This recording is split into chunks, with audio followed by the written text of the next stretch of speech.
If you're enjoying this video, smash that like button, subscribe, and hit the bell. Share it with your friends and let me know in the comments where you're watching from. Every like and subscribe helps the channel grow.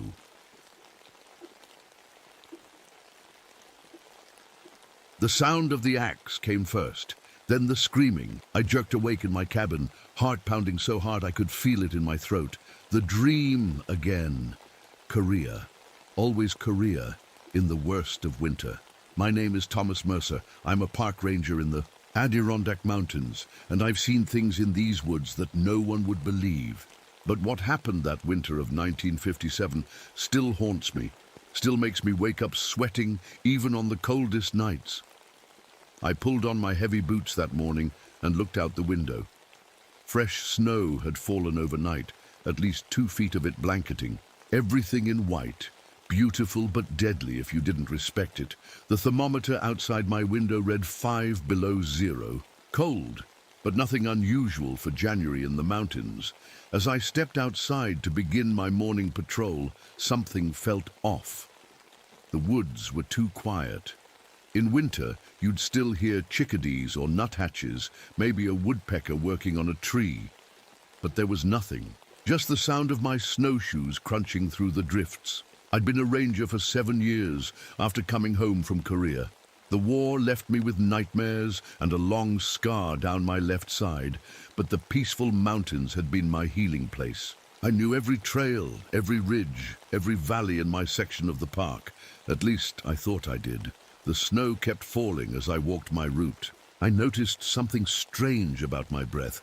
The fog it made was thicker than usual, hanging in the air like a ghost. I'd been in plenty of cold before, but this was different somehow. When I got back to my cabin outpost around noon, the radio crackled to life. "Mercer, you there? Over. It was Frank from headquarters. I'm here. Over. We've got 3 hikers missing. Group of college kids who ignored the storm warnings and headed up to the northern ridge yesterday. They were supposed to check in this morning at the East Creek shelter. Never showed. Over." My stomach tightened. The northern ridge was brutal territory even in good weather. In a snowstorm, those kids were in serious trouble. I'll head out to look for them. Over. Be careful, Tom. Storm's getting worse. Over and out. I packed my rescue gear quickly. Extra blankets, first aid kit, emergency rations, flares. As I slipped my knife into my belt, my fingers brushed against the raised scar tissue on my side. Korea. The winter there had taught me how cold could kill faster than bullets, how hunger could make people do terrible things. The snow was falling harder as I set out, big flakes that seemed to follow me like they were being pulled in my direction. I headed north, sticking to the trail the hikers would likely have taken. That's when I saw the first weird thing. Animal tracks in the snow, deer from the look of them, that just stopped, like the animal had vanished into thin air. I'd tracked plenty of animals in my time, and tracks don't just end unless the creature was picked up or... I didn't even know what. A mile further on, I found something worse. A deer carcass, frozen solid, but not like any animal kill I'd ever seen. It was completely hollow, like something had sucked out everything inside. And strangest of all, no blood, not a drop in the snow. The deer looked frozen from the inside out. I checked my thermometer.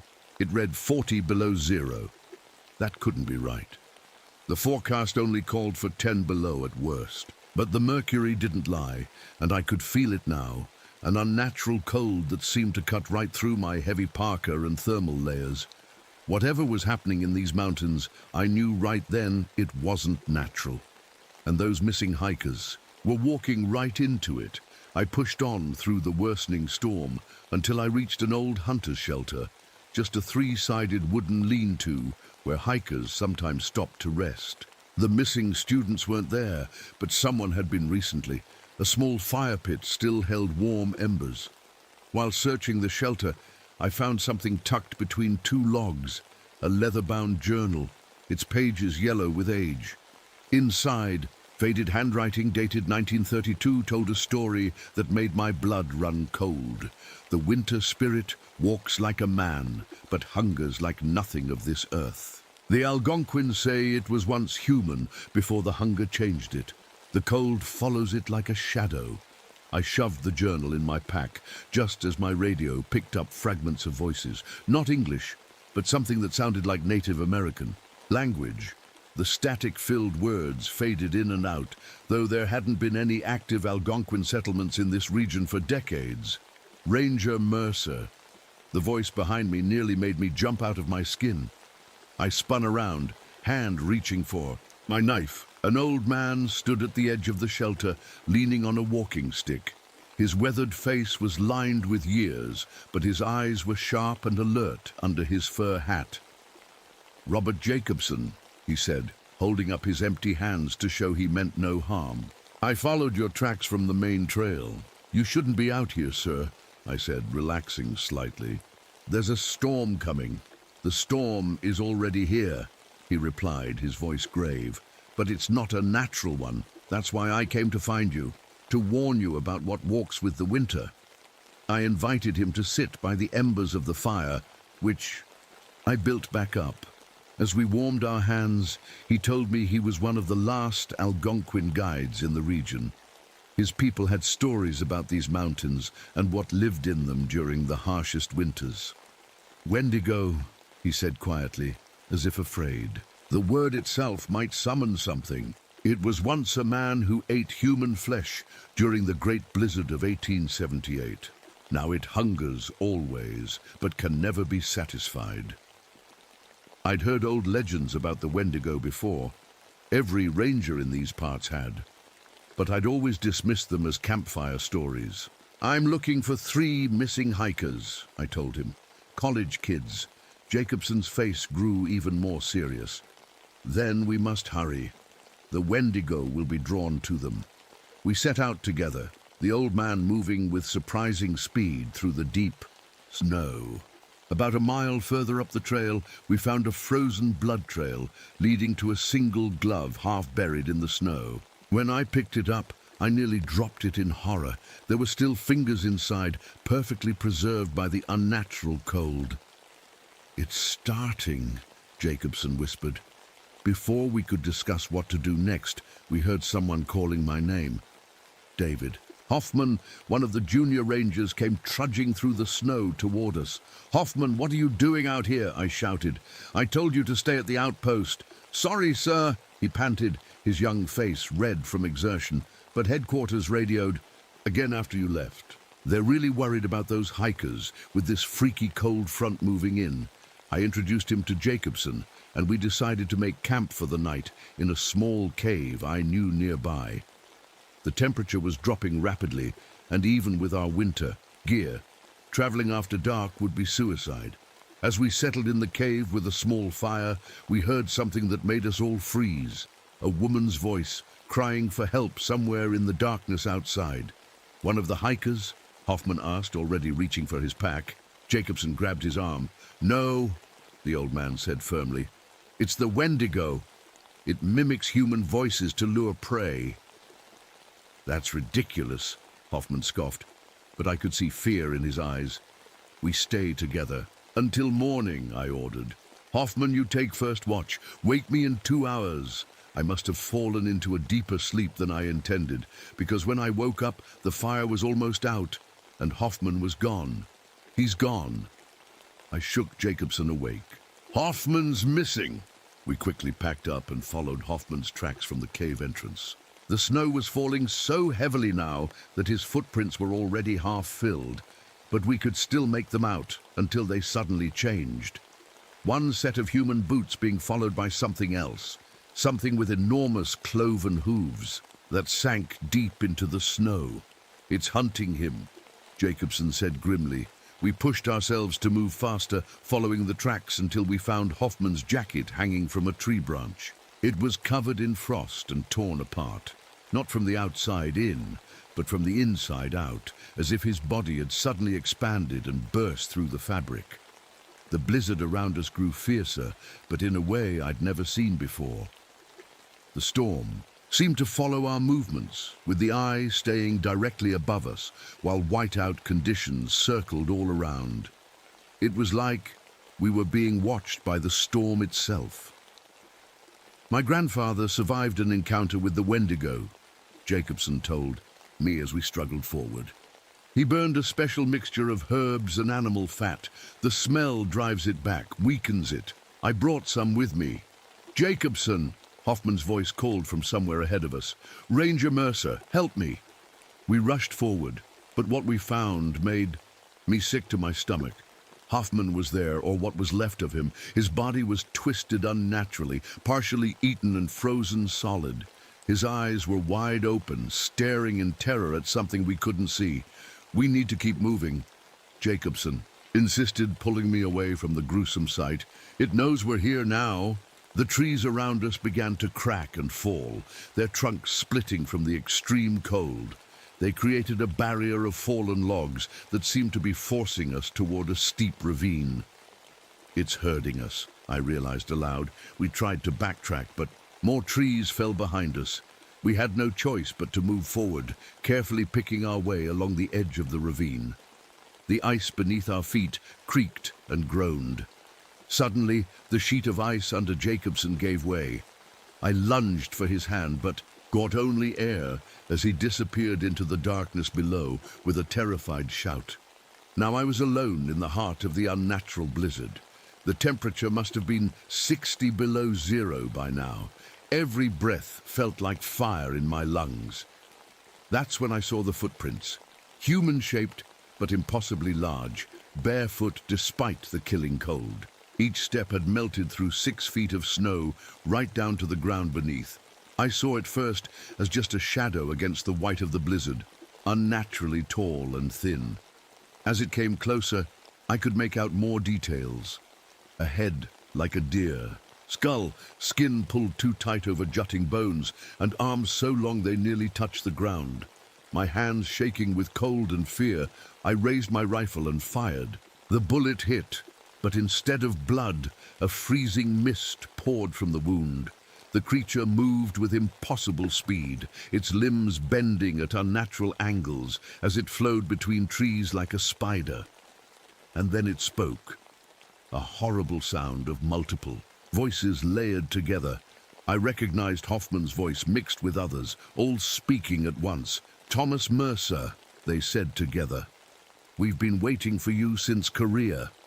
My fingers were turning black with frostbite despite my insulated gloves. I could feel the heat being pulled from my body, as if the creature was somehow feeding on my warmth. I retreated backward, not daring to take my eyes off the approaching Wendigo. My back hit solid ice. I'd reached the wall of a small ice cave. In the side of the ravine, with no other choice, I ducked inside. The walls of the cave reflected distorted images of the Wendigo, making it look like it was approaching from all angles at once. I pushed deeper into the cave, my breath coming in short, painful gasps. Something strange was happening to my body. My skin felt tight, like it was stretching, and my stomach, my stomach cramped with a hunger unlike anything I'd ever felt before. A craving for meat, raw and bloody. The first sign of transformation, I realized with horror. The Wendigo's curse was already working its way into me. Deeper in the cave, I found Jacobson. He was frozen solid, positioned upright against the wall as if placed there deliberately. A strange symbol was carved into his forehead, but his supply, a pack, was untouched beside him. With shaking hands, I opened the pack. Inside was a small leather pouch containing the herb mixture he'd mentioned, and beneath it, a flare gun. Heavy footsteps approached the cave entrance. The Wendigo had found me. It had to duck its emaciated body to enter the cave, its antlered skull scraping the ice ceiling. Its jaw unhinged like a snake's, revealing rows of needle-like teeth, and a throat that seemed to tunnel into endless darkness. As it reached for me with impossibly long fingers, I noticed strange symbols carved into its visible ribcage. Markings that matched the one on Jacobson's forehead, and pictures I'd seen in historical archives of Algonquin writing. It was now or never. I pulled out my knife and coated the blade with the herb mixture from Jacobson's pouch. As the creature lunged, I drove the knife deep into its chest. The Wendigo let out a shriek at a frequency that cracked the ice around us. Its bony hand caught my arm, and I screamed as instant frostbite claimed 3 of my fingers. The cave began to collapse around us. With my remaining strength, I pulled out the flare gun and fired directly into the wound I'd made in the creature's chest, igniting. The herbs still on my blade. Blue flames erupted across the Wendigo's body, strange fire that gave off no heat. The multiple voices trapped inside it screamed in different languages as it thrashed wildly, bringing down more of the cave ceiling. An avalanche started, burying the burning creature. I squeezed through a narrow tunnel in the ice, crawling desperately, as the entire cave system collapsed behind me. For miles, I dragged myself through the snow, fighting both the elements and the unnatural hunger growing inside me. Each minute the craving got stronger. I found myself staring at my frost-blackened fingers, wondering how they would taste. No, I wouldn't give in. I wouldn't become that thing. I don't remember much of the final miles, just snow and pain and hunger. When I finally reached the forest ranger station, I collapsed through the door, more dead than alive. I woke up in a hospital bed 3 days later. The doctors told me I had severe frostbite and hypothermia. They'd amputated my dead fingers and treated me for exposure, but they were puzzled by some of my symptoms. "You should have starved out there," one doctor said, checking my chart, "but your body shows signs of extreme caloric excess, like you'd been feasting for days." During my recovery, the hunger came in waves. When orderlies brought food, I had to be restrained once when I lunged for raw meat on a food cart passing in the hall. They thought it was shock or trauma from my ordeal. The official report listed Hoffman and Jacobson as victims of extreme weather conditions. The 3 missing hikers were never found. The strange cold front was dismissed as a freak weather phenomenon. No one believed my delirious ramblings about the Wendigo. 2 weeks after I was admitted, a package arrived for me. Inside was Jacobson's journal, sent by his daughter who found my name mentioned in his notes. The journal contained records of Wendigo encounters dating back centuries. The final pages revealed a truth more horrible than I could have imagined. The Wendigo cannot be killed, only temporarily banished, and those it touches are marked forever. Returned to ranger duty the following spring, but requested a transfer to the southern parks, far from the Adirondacks. In the warm forests of Georgia, I tried to forget what happened, though nightmares haunted me. Dreams of running through snow on all fours, hunting. For years I thought I'd escaped the curse. I married, had children, built a normal life. But in the winter of 1968, during an unusually harsh cold snap, my skin began to stretch again. The hunger returned. And at night, I heard Algonquin whispers on the wind. I knew what I had to do. I found Jacobson's journal and the last of the herbs he had given me, preserved all these years. I told my wife I was going fishing and drove north to the Adirondacks. The rangers there found my abandoned vehicle at the trailhead a week later. In it was a journal entry in my handwriting that said simply, "It's in me now. I won't become what it is." They never found my body. But hikers in those mountains still report seeing a tall, gaunt figure watching them from between the trees. They say you can only see it when snow begins to fall. A man-shaped shadow with sad eyes. I am Thomas Mercer, and I chose to end my life rather than become the monster. But in these mountains, death isn't always the end. Sometimes it's just another form of hunger, and when you hike in the Adirondacks and feel the winter coming on too quick, too fierce around you, don't follow the voices calling for help. Just run, run, and don't look back, because I'm still here and I'm so very hungry.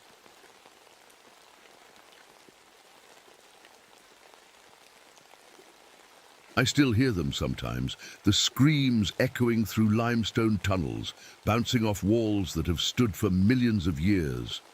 But what haunts me most aren't the screams. It's the clicking sounds that followed them. My name is Michael Foster. I was a park ranger at Mammoth Cave National Park in Kentucky. Was. That's the key word.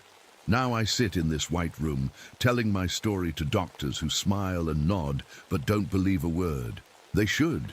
They really, really should, because something is spreading through America's caves. Something ancient, something hungry. And I'm the only one who knows the truth. It all started 3 weeks ago, during my regular morning inspection. I loved those quiet moments before the tourists arrived. Just me and the gentle drip, drip, drip of water carving the cave, one patient drop at a time. After 12 years working these caves, I knew every passage, every limestone formation. This place was more home to me than my empty apartment. The cool air wrapped around me like an old friend as I limped down the main path. My bad leg, a souvenir from a cave collapse 6 years back, always ached less in the steady cave temperature. I switched on my headlamp, watching shadows dance across the ancient stone ceiling. People don't realize how alive a cave is. Not just with bats and blind fish, but the cave itself, always growing, always changing, just too slowly for impatient human eyes to notice. Except that morning, things had changed overnight. I felt it first, a strange vibration through my boots, like a subway train passing far below, except there are no subways under Mammoth Cave, just miles of unexplored darkness. I stopped walking and knelt down, pressing my palm flat against the cool stone floor. There it was again, a gentle tremor. Wrong, all wrong. This region doesn't get earthquakes, just some far-off blasting, I muttered to myself. But I didn't believe it. I continued deeper into the cave system, following the tourist route that twisted through massive chambers with ceilings as high as a 5-story building. The deeper I went, the more things felt off. The air was wrong, dry, like a desert when caves are naturally humid. My lips cracked, and the knuckles of my hands felt tight and itchy. I licked my lips and tasted blood from a split in the lower one. When I reached Bottomless Pit, a narrow ravine that drops nearly 200 feet, I noticed something else strange. The iron gate blocking an old passage to the left was bent, not rusted, through or worn down, bent outward like something incredibly strong had pushed it from the inside, a passage that had been sealed for safety reasons 20 years ago. "Hello?" I called, my voice bouncing back at me from a dozen different angles. "Anyone down here?" I knew there wasn't. I was the first one in the cave that morning. Beyond the bent gate, my flashlight beam caught something unusual on the passage. Floor, footprints in the wet mud, fresh ones, but not from standard issue ranger boots or tourist sneakers. These were different. Too long, toes spread wide, oddly jointed. Not animal, but not quite human either. I pulled out my radio. "Base, this is Foster. I've got signs of unauthorized access in Section F, over." "Just static," answered me. I tried again. "Hello? Anyone copy?" More static then, voices, but not from my team. These voices spoke words I couldn't understand, a language that sounded ancient and wrong coming through modern equipment. The voices grew louder, more insistent. I shut the radio off. That's when I noticed the bats, hundreds of them, flying frantically through the main chamber in daylight hours when they should have been sleeping. Their wings created a storm of panicked motion against the cave ceiling. Something had disturbed them. Something had them terrified. I stood there, flashlight aimed at the bent gate and strange footprints, feeling a cold that had nothing to do with the cave temperature seep into my bones. "Dad," I whispered, clutching the worn copy of Journey to the Center of the Earth I always carried in my pocket, my father's book, before he disappeared in these same caves in 1961. "What's happening?" Here, the dripping water that had been my peaceful morning soundtrack now sounded like a countdown, and deeper in the darkness, something answered with a soft, deliberate click. I backed away from the bent gate, my flashlight beam shaking slightly. That clicking sound didn't come again, but I couldn't shake the feeling of being watched. "Just get back to the entrance," I told myself. "Report what you found." As I turned, my light caught something on the cave wall that made me freeze. The ancient Native American drawings, the ones I'd studied 100 times, the ones that had been carefully documented by archaeologists, had changed. I stepped closer, heart pounding in my chest. Where there had once been simple hunting scenes, now stood twisted figures with long limbs and strange, antenna-like growths from their heads. And they weren't hunting animals anymore. They were hunting people. "This isn't possible," I whispered. "Drawings carved in stone don't move overnight. They don't change themselves. Someone must have done this. Someone who broke in, bent the gate and changed the artwork. A very sick prank." But deep down, I knew better. I hurried back toward the entrance, my bad leg aching as I pushed my pace. The vibrations in the floor seemed stronger now, tiny pebbles dancing across flat surfaces as I passed. My flashlight flickered once, twice, then stabilized. When I finally reached the main entrance chamber, I found Luz Rodriguez waiting for me. Relief washed over me at the sight of another person. Luz was a graduate student, short with dark curly hair, always pulled back in a tight ponytail. She carried a heavy backpack of scientific equipment for her research on limestone erosion. We'd worked together for the past 3 months, and she was one of the few people who didn't seem bothered by my habit of talking to myself. "Michael, there you are," she said, smiling. "I was about to come looking for you. Everything okay? You look like you've seen a ghost." I hesitated. Luz was smart, scientist smart, and wouldn't believe me without proof.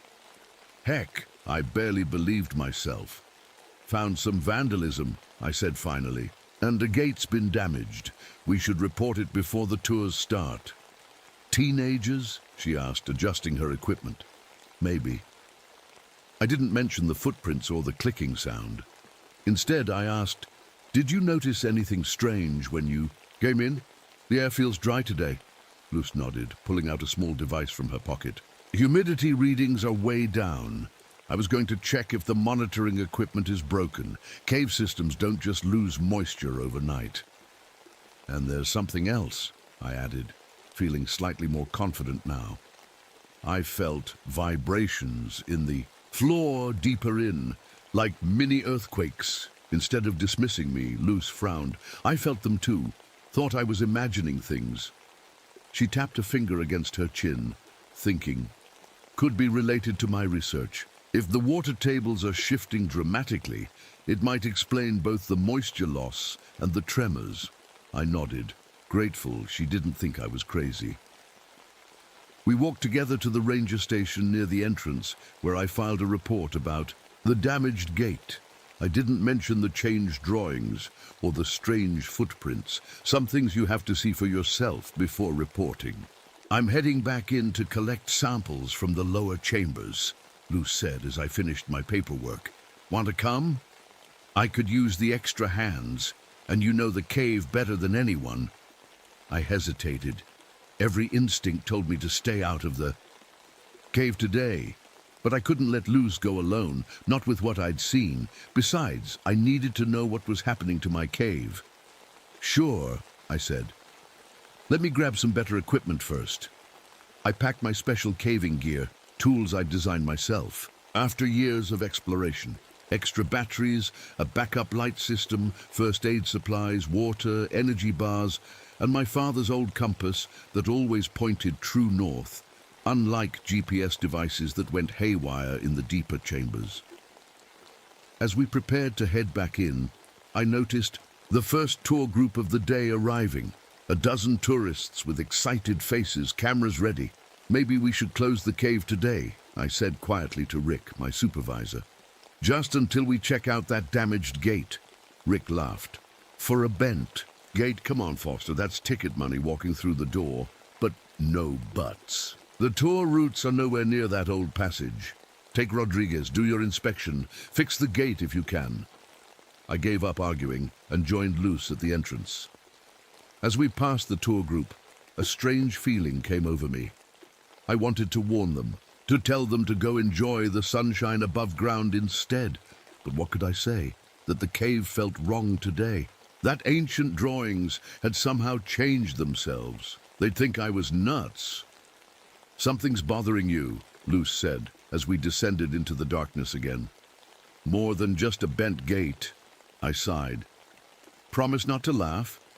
Scout's honor, she replied, making a little salute. The cave feels different today. And I'm not talking about scientific measurements. It feels, I struggled to find the right word, awake. Instead of laughing, Luce was quiet for a long moment.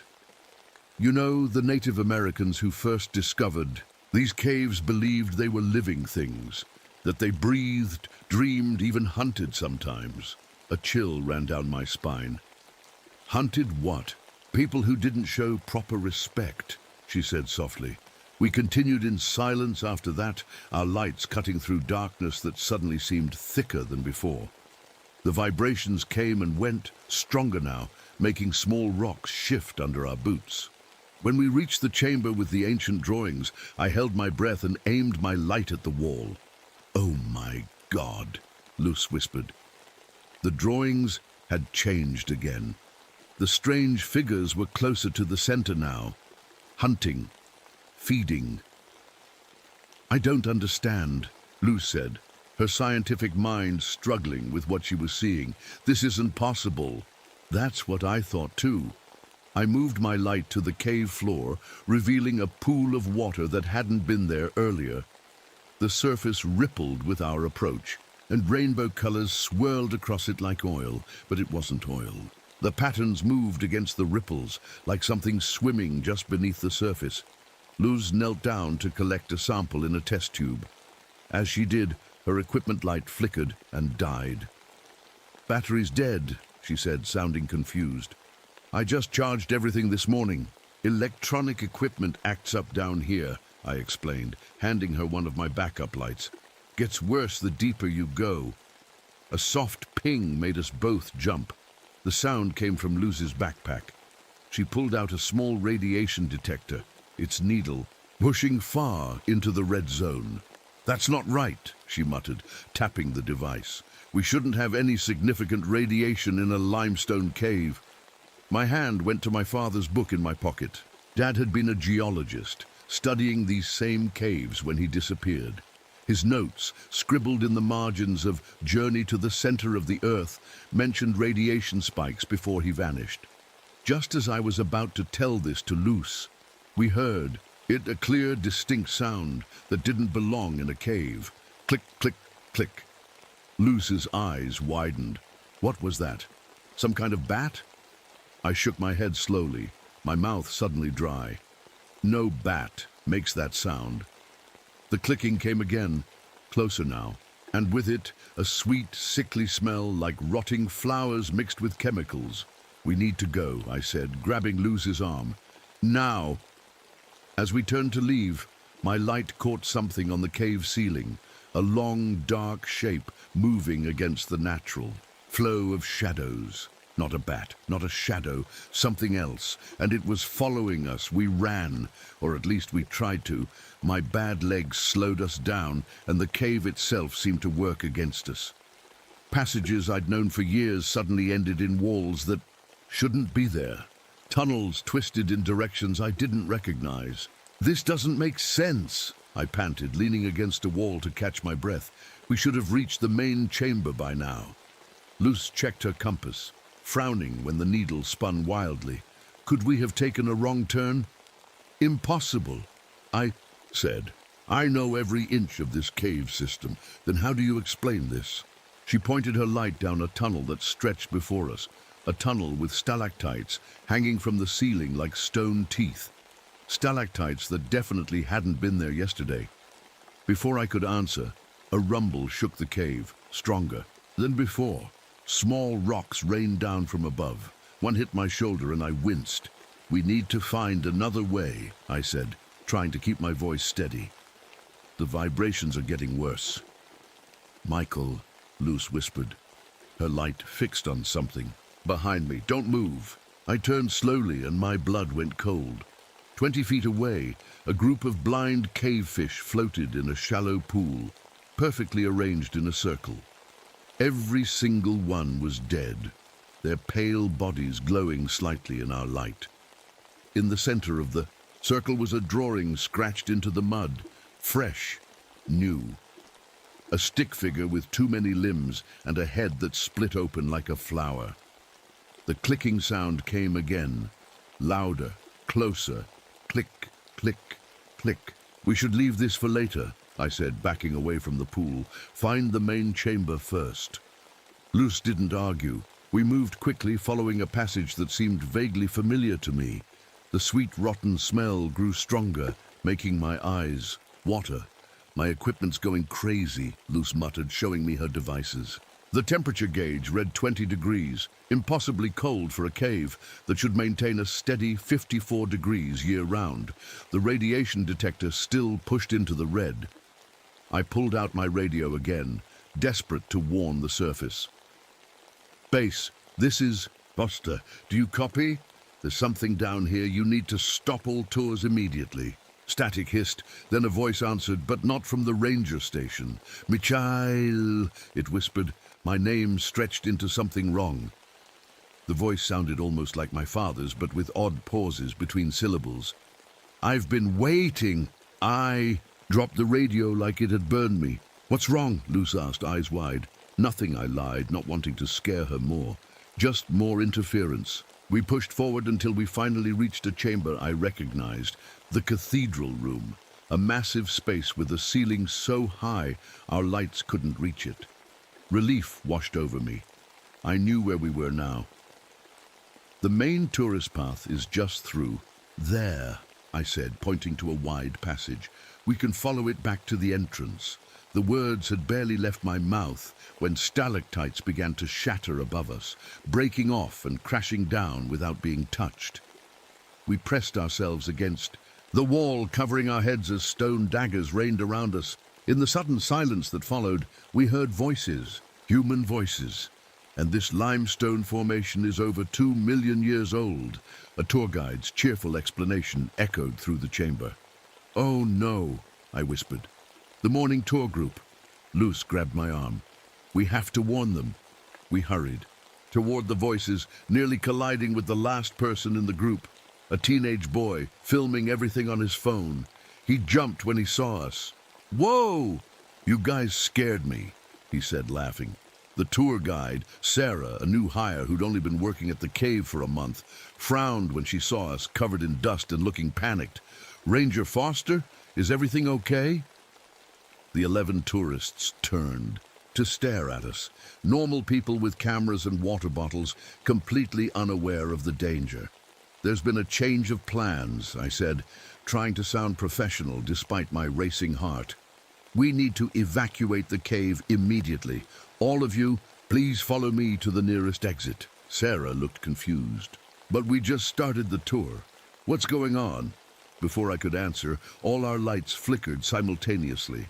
The temperature plummeted so fast we could see our breath cloud in front of our faces. What was that? A woman asked, clutching her husband's arm. Please, I said, my voice more urgent now. We need to leave, now. A man in an expensive-looking jacket scoffed. I paid good money for this tour. Is this some kind of joke? Sir, I assure you. My words cut off as my light caught something moving on the chamber ceiling. Something that shouldn't be there. Pale, skeletal figure clung to the rock above. Its body bent at impossible angles. It had no eyes that I could see, but its head was crowned with twitching antenna-like growths that seemed to be sensing us. I slowly raised my hand, motioning everyone to be quiet and still. Too late. The teenage boy had seen it too. He pointed his phone upward, then screamed. The creature's head snapped toward the sound. In the light of a dozen flashlights, we all saw what happened next. Its body unfolded like some horrible spider, and it scuttled across the ceiling with jerky, insect-like movements. Screams erupted from the group. People pushed and shoved, trying to run back the way they'd come. Stay together, I shouted. But panic had already taken over. The creature dropped to the floor, blocking the exit path. Up close, it was worse than I could have imagined. Its skin was a patchwork of different textures and colors, like it had pieces of other. Things grafted onto it. Where its face should be, features shifted and changed. momentarily forming a human mouth, then eyes, then melting back into blank smoothness. Click, click, click. The sound came from inside it. "What is that thing?" Sarah cried, backing away. I didn't have an answer. All I knew was we needed weapons, and we needed to move. "This way," I called, pointing to a side passage I knew led toward the underground river. Water might slow it down. "Give us a chance." Luce and about half the tourist group followed me. The others scattered in different directions, their screams echoing through the chambers. The creature hesitated, its antenna twitching as if deciding which prey to chase first. It chose a heavy-set man who had tripped on a rock.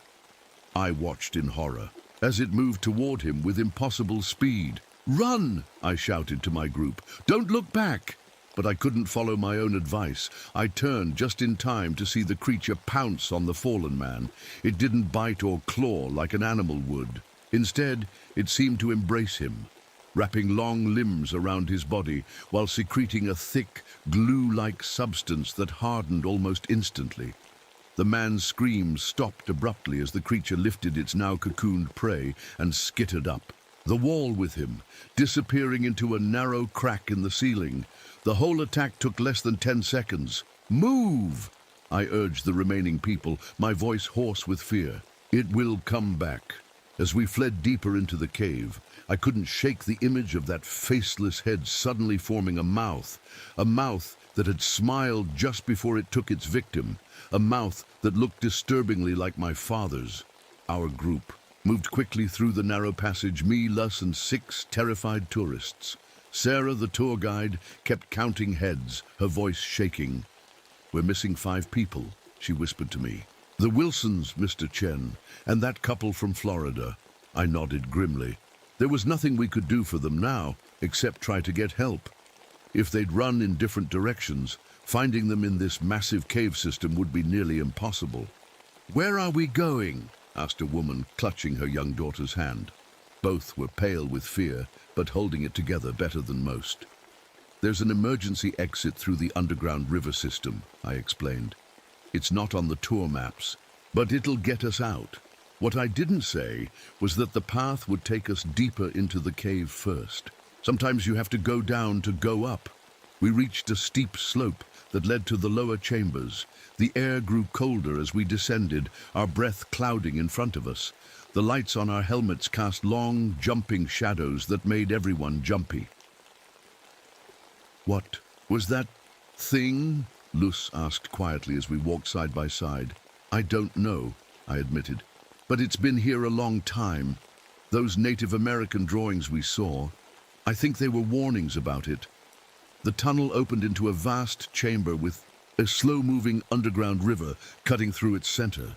Normally the sight would be beautiful, crystal clear water reflecting our lights. But today, the water had that same rainbow sheen we'd seen earlier, moving against the current in swirling patterns. "We need to cross here," I said, pointing to a narrow, natural bridge of stone. "Single file, watch your step, it's slippery." As our group carefully made their way across, I heard something that made my blood run cold. Clicking sounds, echoing from multiple directions. Not just one creature, several. "They're coming," I warned. "Move faster." The last person had barely crossed when the first creature appeared at the chamber entrance. The same pale, joint-twisted nightmare we'd seen before, but it wasn't alone. 2 more followed, their antenna-like protrusions twitching as they sensed us. "Run!" I shouted, no longer caring about being quiet. We sprinted down a narrow passage, the creatures scuttling after us with that horrible insect-like movement. Their bodies seemed to fold and unfold as they squeezed through spaces that should have been too small for them. My bad leg screamed in pain, but fear pushed me forward. I led the group around a corner and into a small side chamber. "Help me!" I called to the others, pushing against a large boulder near the entrance. Luce and 2 of the stronger tourists joined me.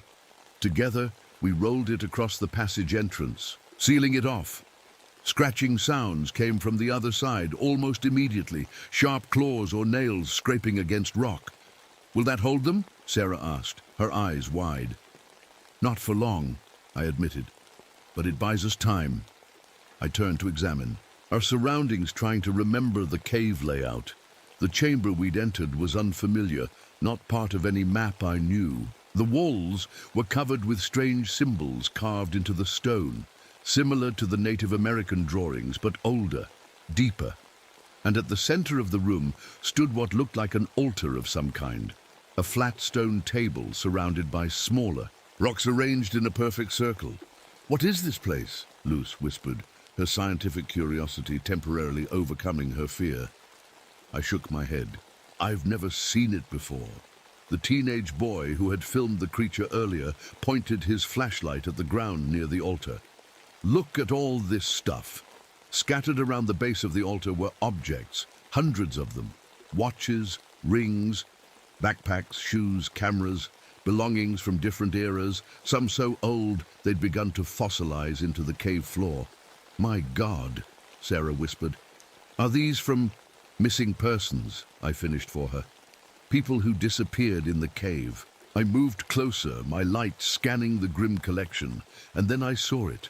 A watch with a cracked face and a worn leather band. I'd seen it 1,000 times in old family photos. My father's watch. My hands trembled as I picked it up. The watch had stopped at 3:17, the same time recorded in the final entry of my father's journal. For 18 years, I'd wondered what happened to him in these caves. Now I knew the creatures had taken him. A strange calm settled over me, the calm that comes when your worst fears are finally confirmed. "We need to keep moving," I said, pocketing the watch. "There's another way out through that passage."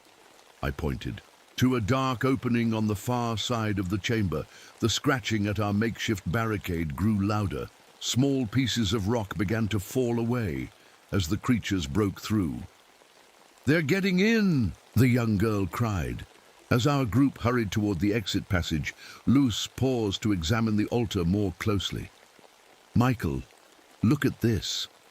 Carved into the altar's surface was a crude map of the cave system, but with passages and chambers that didn't exist on any official survey. One chamber, larger than the others, was marked with the same multi-limbed figure we'd seen earlier. "It's showing us where they live," Luce said. "Their nest or hive or whatever you'd call it." A loud crack came from the boulder blocking the entrance. A pale, clawed hand pushed through the gap. "Leave it," I urged Luce. "We have to go." We ran into the new passage, which sloped steeply downward. The path was treacherous, slick with moisture and barely wide enough for one person. The woman's daughter slipped and would have fallen if I hadn't caught her arm. "Thank you," the woman breathed, pulling her daughter close. The passage ended at the edge of an underground lake, one of the deepest parts of the cave system. The water stretched into darkness, its surface dead calm. "Now what?" someone asked. "We can't cross that." I checked my watch. We'd been down here for nearly 4 hours. By now, people on the surface would know something was wrong. Search parties would be organizing. "There should be emergency rafts stored near here," I said, scanning the shoreline. "Part of the rescue equipment." Luz spotted them first. 2 inflatable rafts folded and sealed in waterproof bags.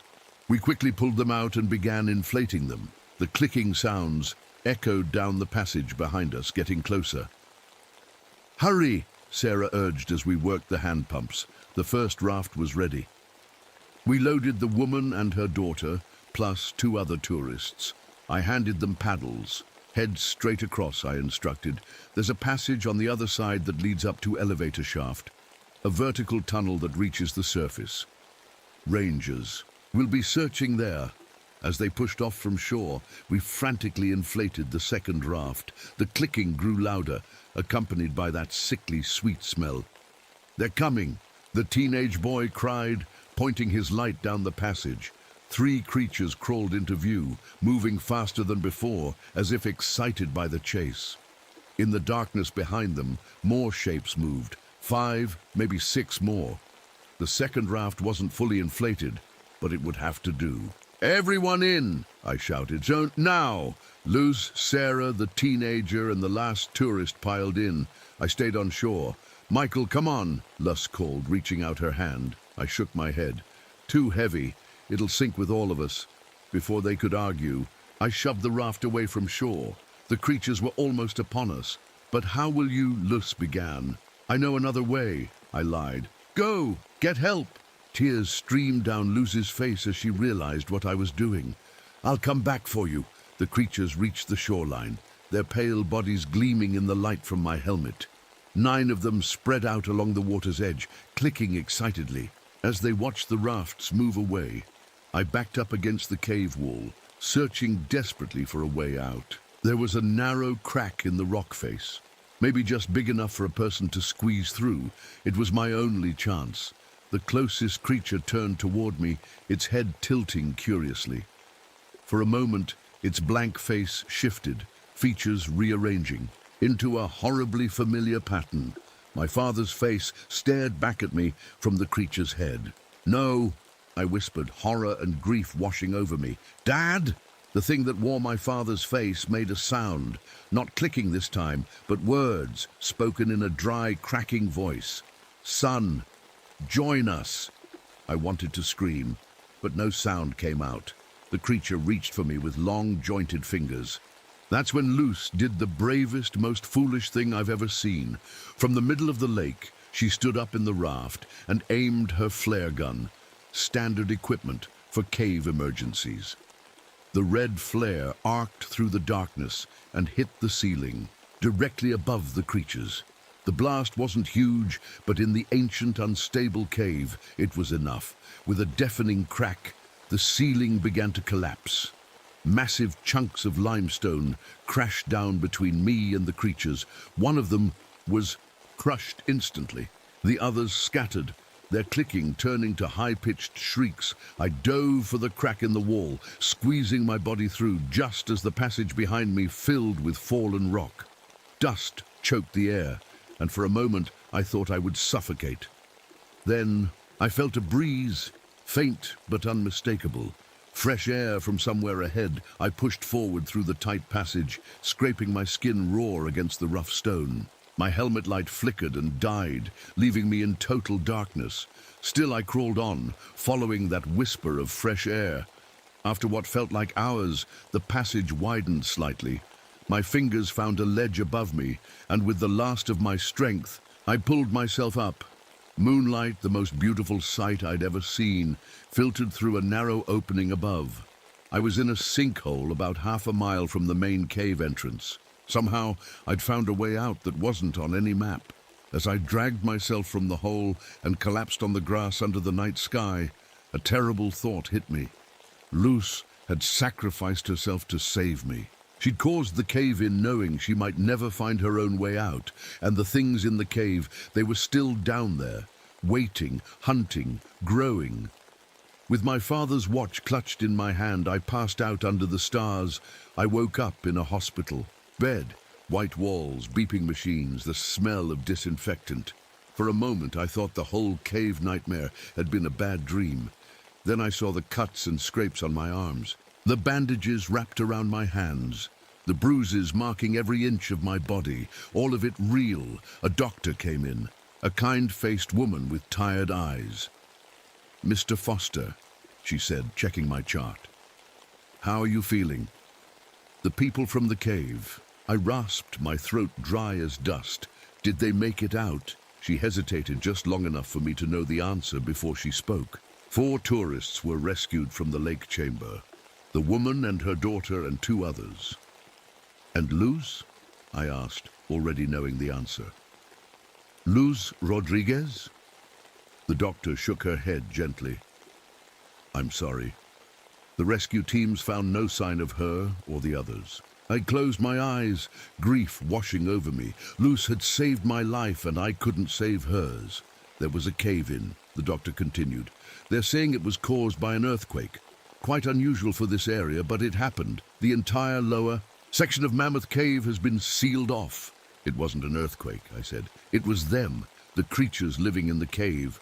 The doctor's expression shifted slightly. That look people get when they think you're not quite right in the head. Mr. Foster, you've been through a traumatic experience. Your mind might be trying to make sense of it in ways that... I know what I saw, I interrupted. We all saw them. Ask the survivors. She patted my hand. You should rest now. We can talk. More later. Over the next few days, I learned more about what happened after I escaped. The 4 tourists who made it out told stories about pale creatures hunting us through the cave. But with no bodies found and no evidence beyond their word, officials blamed the tragedy on natural causes, an unexpected earthquake triggering a cave-in. 7 people dead or missing. The second worst disaster in Mammoth Cave's history. I kept trying to make them understand the truth. I showed them my father's watch, tried to explain about the creatures that had taken him 18 years ago. The same creatures that now had. Luz and the others. No one believed me. The watch was just an old watch, they said. My father had probably dropped it during his final expedition. When park officials interviewed me, I tried again to tell them what really happened. I warned them that the creatures were still down there, that they'd been taking people for centuries. We need to seal off the entire cave system, I insisted, permanently. Instead, they suggested I take medical leave. For the trauma, they said. But I knew what they really meant. 2 weeks after I left the hospital, I got a visit from one of the tourists who survived, the woman with the young daughter. She sat across from me at a diner, her face drawn and tired. My daughter hasn't spoken since that day, she said quietly. But she draws. The same thing, over and over. She slid a folded paper across the table. I opened it slowly, my hands shaking. The drawing showed stick figures with too many limbs and heads that split open like flowers, exactly like the drawing we'd found in the cave. She wakes up screaming, the woman continued. Says they're talking to her in her dreams, calling her back to the cave. My mouth went dry. Has anyone else reported strange things? She nodded. The teenage boy, Jason. He swears he saw one of them outside his window last night, and I've been getting these weird phone calls, just clicking sounds when I answer. I showed her my father's book with all his notes, the parts where he described hearing voices before he disappeared, seeing things no one else could see. They don't stay in the cave, I told her. Not always, and I think they can change people, make them like the creatures. What can we do? She asked, fear plain on her face. I had no answer that would help her sleep at night. A month later, I was committed to Pine Grove Psychiatric Hospital. My delusions had become too much for my supervisors to ignore. I kept seeing things. A pale face at my window, antenna-like protrusions disappearing around corners. I kept hearing the clicking sounds at night. No one believed me. Not until the missing persons reports started coming in from other caves. Carter Caves in Kentucky, Blanchard Springs in Arkansas, Carlsbad Caverns in New Mexico. People vanishing without a trace. Strange drawings appearing on cave walls overnight. Unexplained radiation spikes in limestone formations. From my hospital room, I tracked the pattern through newspapers and TV reports. The creatures were spreading, moving through underground systems that connected beneath states, beneath entire regions. Then came the day when Dr. Whiting, my regular psychiatrist, came to visit. Something was different about him. His movements were stiff, jerky. His eyes never quite met mine. "How are we feeling today, Michael?" he asked, his voice slightly off, pauses in the wrong places. "Fine," I lied, watching him carefully. He leaned closer, his head tilting at an unnatural angle. "Any more thoughts about the cave creatures?"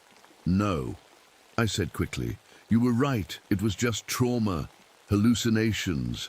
He smiled, but the expression didn't reach his eyes. "Good. Very good." As he turned to write in his notebook, I saw it. A small patch on the back of his neck. The skin there was different. Pale, almost translucent, with tiny veins visible beneath, just like the creatures in the cave. When he left, I started writing this account. The full truth of what happened at Mammoth Cave. I need someone to know, to understand what's coming. They don't believe me, but they will. Soon, everyone will.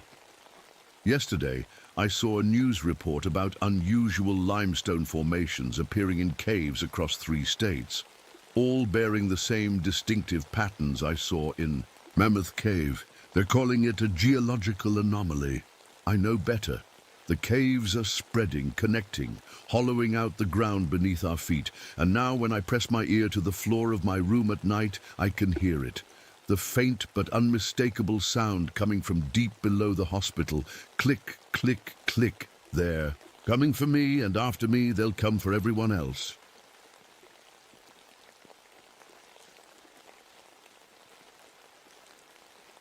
The trees were talking that morning. Not the gentle creaking you get used to after 15 years as a ranger. No, this was different. I swear they were whispering. The cold hit my face as I stepped onto the porch of my cabin, coffee still steaming. In my hand, Rex, my German shepherd, wasn't acting right either. His ears were up, nose twitching. He wouldn't go past the steps. "What's wrong, boy?" I asked, but I already felt it too. Something was off in my forest. My name is Jack Morales. I've been a ranger at Redwood National Park for 15 years now. These ancient trees saved me after Korea, gave me a place to forget what happened to my brother. Most days, I know every sound, smell, and shadow in these woods, but not today. Today was wrong. I tapped the silver pocket watch in my jacket, my dad's watch. The minute hand was stuck at 6:17, though I'd wound it last night like always. Funny thing about time in the woods, it plays tricks on you. After you lose track of it once and someone dies because of it, well, you get careful about knowing. The time. The radio crackled at my hip as I clipped my badge to my chest. "Jack, you copy." It was Lena from headquarters, her voice cutting through static. "I copy." "What's up?" I said, eyeing the tree line. The morning mist hugged the ground in a way that didn't look right, swirling against the breeze. "Just checking in. You headed to the north sector today?" "That's the plan. Some hikers reported strange noises up by Devil's Creek Ravine." "Again?" "That's the 3rd report this month," she said. "Maybe take someone with you this time?" I laughed. "Got Rex. Best partner there is." But Rex wasn't agreeing. He stood at attention, a low growl rumbling in his chest as he stared into the trees. "I'll check in at noon," I told Lena, then hooked the radio back to my belt. The morning sun was trying to break through the canopy, creating spots of gold on the forest floor. Beautiful, if you didn't notice how the shadows seemed darker than they should be. The air smelled of pine and damp soil like always, but underneath was something else, something metallic, like old pennies. I patted my leg. "Come on, Rex. Let's go." He followed, but not happily. Can't say I blamed him. The scar on my left cheek itched like it always did when a storm was coming, though the forecast called for sun all week. 5 years since that logging accident nearly took my face off, and it still warned me about weather better than any meteorologist. As we headed deeper into the woods, I couldn't shake the feeling we were being watched. I'm not jumpy by nature, you can't be in this job. But the forest felt different today. The birds weren't singing right. The trails looked just slightly off, though I couldn't say exactly how. This was my home. I knew these trees better than I knew my own face in the mirror. So why did they suddenly feel like strangers? An hour into our patrol, the radio started acting up. Words got cut off, replaced by static that almost sounded like whispering. "Repeat that bass," I said, adjusting the dial. More static, then a child's laugh came through clear as day. I froze. We were miles from any campground. No kids should be out here. Rex's hackles stood straight up. That's when I noticed the tracks, or rather, the lack of them. This section of trail usually showed deer prints, raccoon paws, the occasional bobcat. Today, nothing. Like every animal had picked up and left smart animals. The temperature dropped suddenly. I could see my breath now, little clouds forming with each exhale. In June, in California. "Something's not right, Rex," I whispered, though I didn't need to tell him. His body was rigid, his eyes fixed on something between two massive redwoods. Ahead, I followed his gaze and saw nothing, just empty space. But Rex growled, a sound I'd only heard him make once before. The night we both heard those coyotes that sounded too much like crying children. That's when I noticed the scratches on the nearest tree trunk. 3 parallel lines, carved deep into the bark, at least 8 feet up. Too high for a bear, too neat for anything I knew lived in these woods. I reached for my flashlight, though it wasn't even noon. The forest had grown dark, as if the canopy had thickened overhead. But when I clicked the button, nothing happened. New batteries, dead as dirt. My hand moved to the knife on my belt instead. Rex whimpered, a sound that scared me more than his growling. This dog had faced down mountain lions without flinching. The watch in my pocket felt suddenly cold against my leg. When I pulled it out, the hands were spinning backward, and that's when I heard my brother's voice, calling my name from somewhere deep in the trees. My brother, who died in my arms in Korea 12 years ago. "Tommy?" I whispered, my heart pounding so hard I felt sick. It couldn't be him. Tommy died in my arms. I still had nightmares about his blood soaking through my uniform. Still woke up hearing him call my name as he slipped away. Yet there it was, again. "Jack, help me." My brother's voice, coming from deeper in the woods. Rex whined and pressed against my leg. Even he knew something was wrong. The air had turned so cold now that my fingers were going numb around my knife handle. "It's not real," I told myself, but my feet were already moving toward the sound. The forest had gone dead quiet. No birds, no insects, not even the sound of wind in the trees. Just silence thick enough to choke on. And still, that voice called, "Jack, please."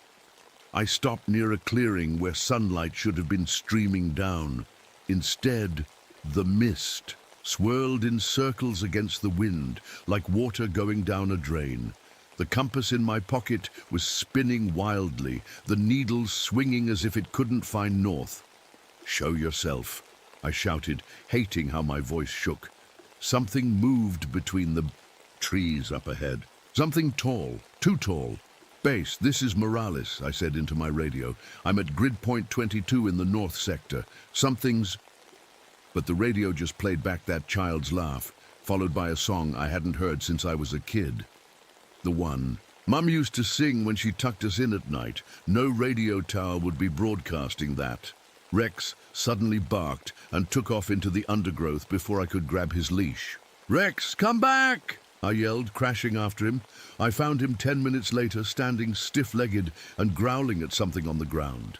It was a deer, or what was left of one.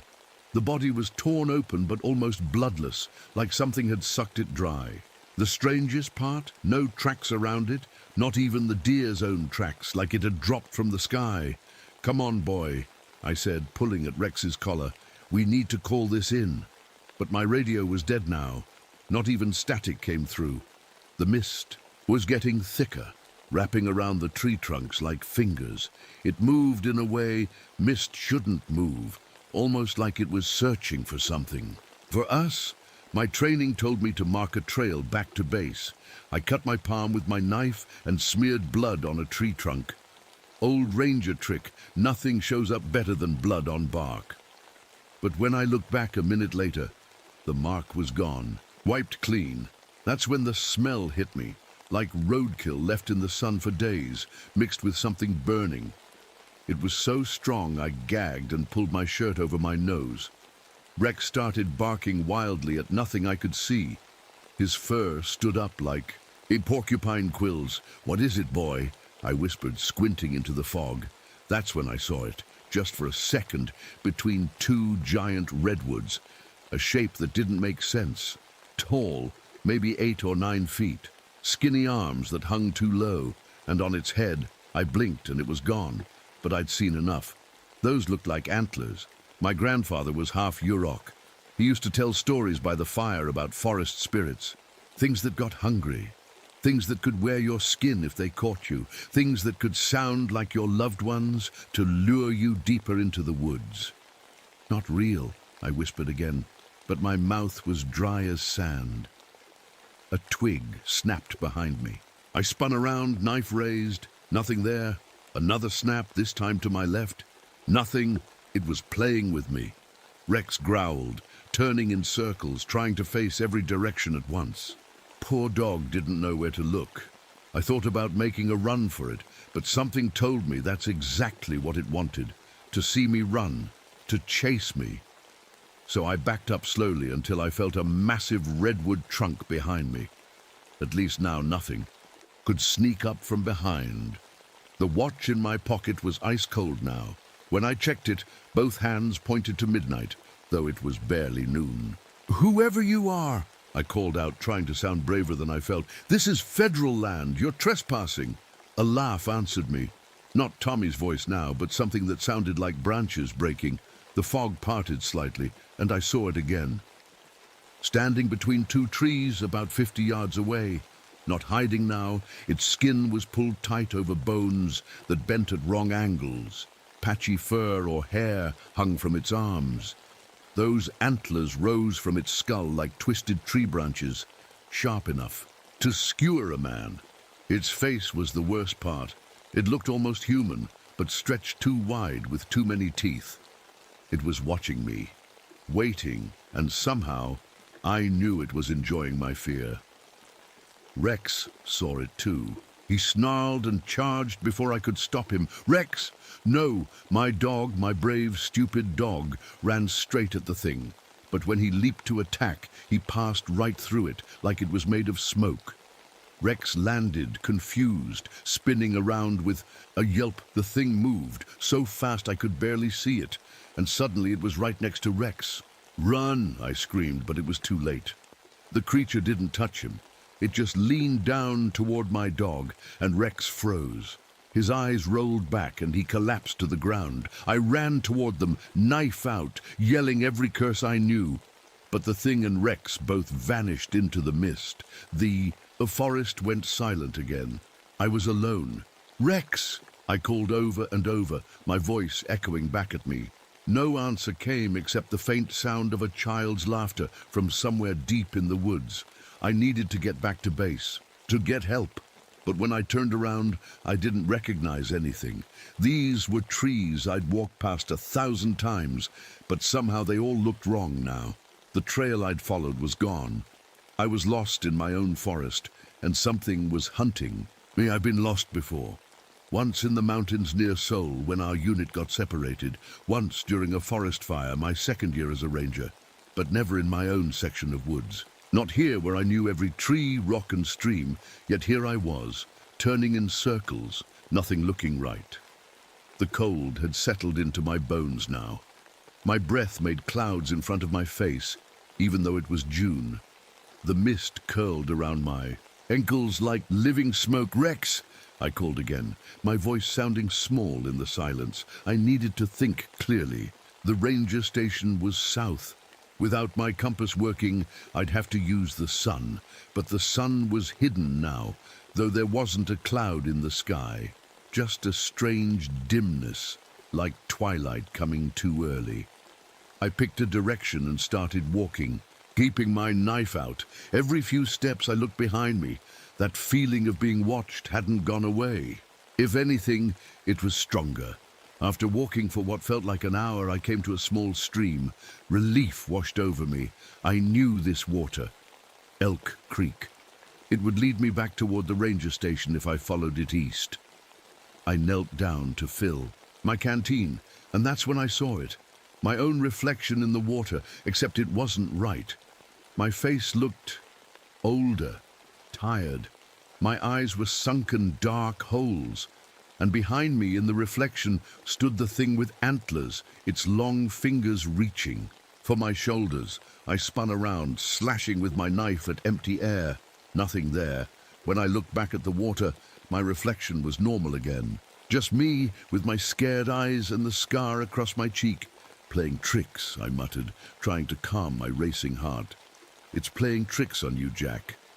I stood up and nearly fell over as a wave of dizziness hit me. The forest seemed to spin. Around me, the trees bent at impossible angles, their branches reaching down like arms. Then I heard voices. Is this the right trail? The map says it should connect with the main path just ahead. People.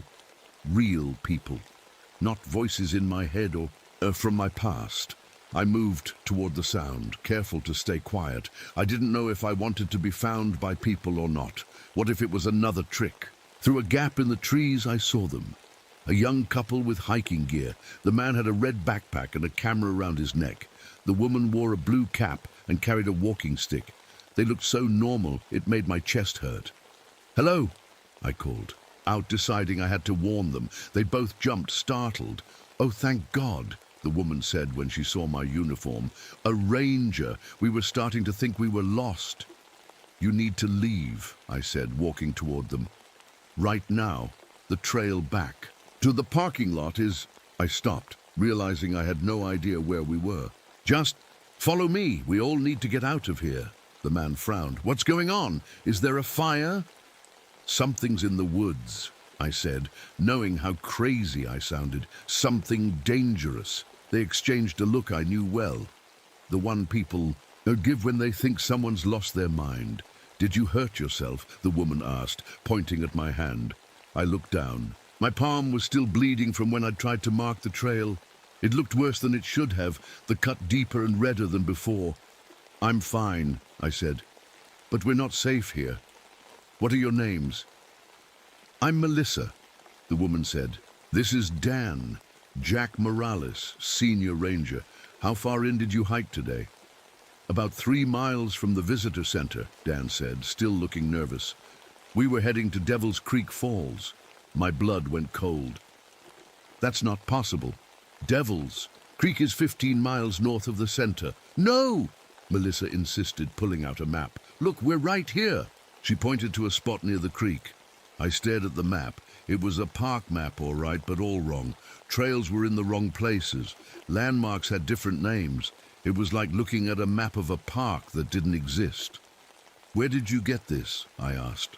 "At the visitor center this morning," Dan said. "The ranger there gave it to us, but I knew for a fact nobody had worked the visitor center desk today. It was closed for repairs." Before I could tell them this, a sound echoed through the trees. Rex, barking. He was alive. "My dog," I said. "That's my dog. He's this way." I started toward the sound, and after a moment's hesitation, the hikers followed. "Should we be going deeper into the woods if there's danger?" Melissa asked. She was right, but I couldn't leave Rex.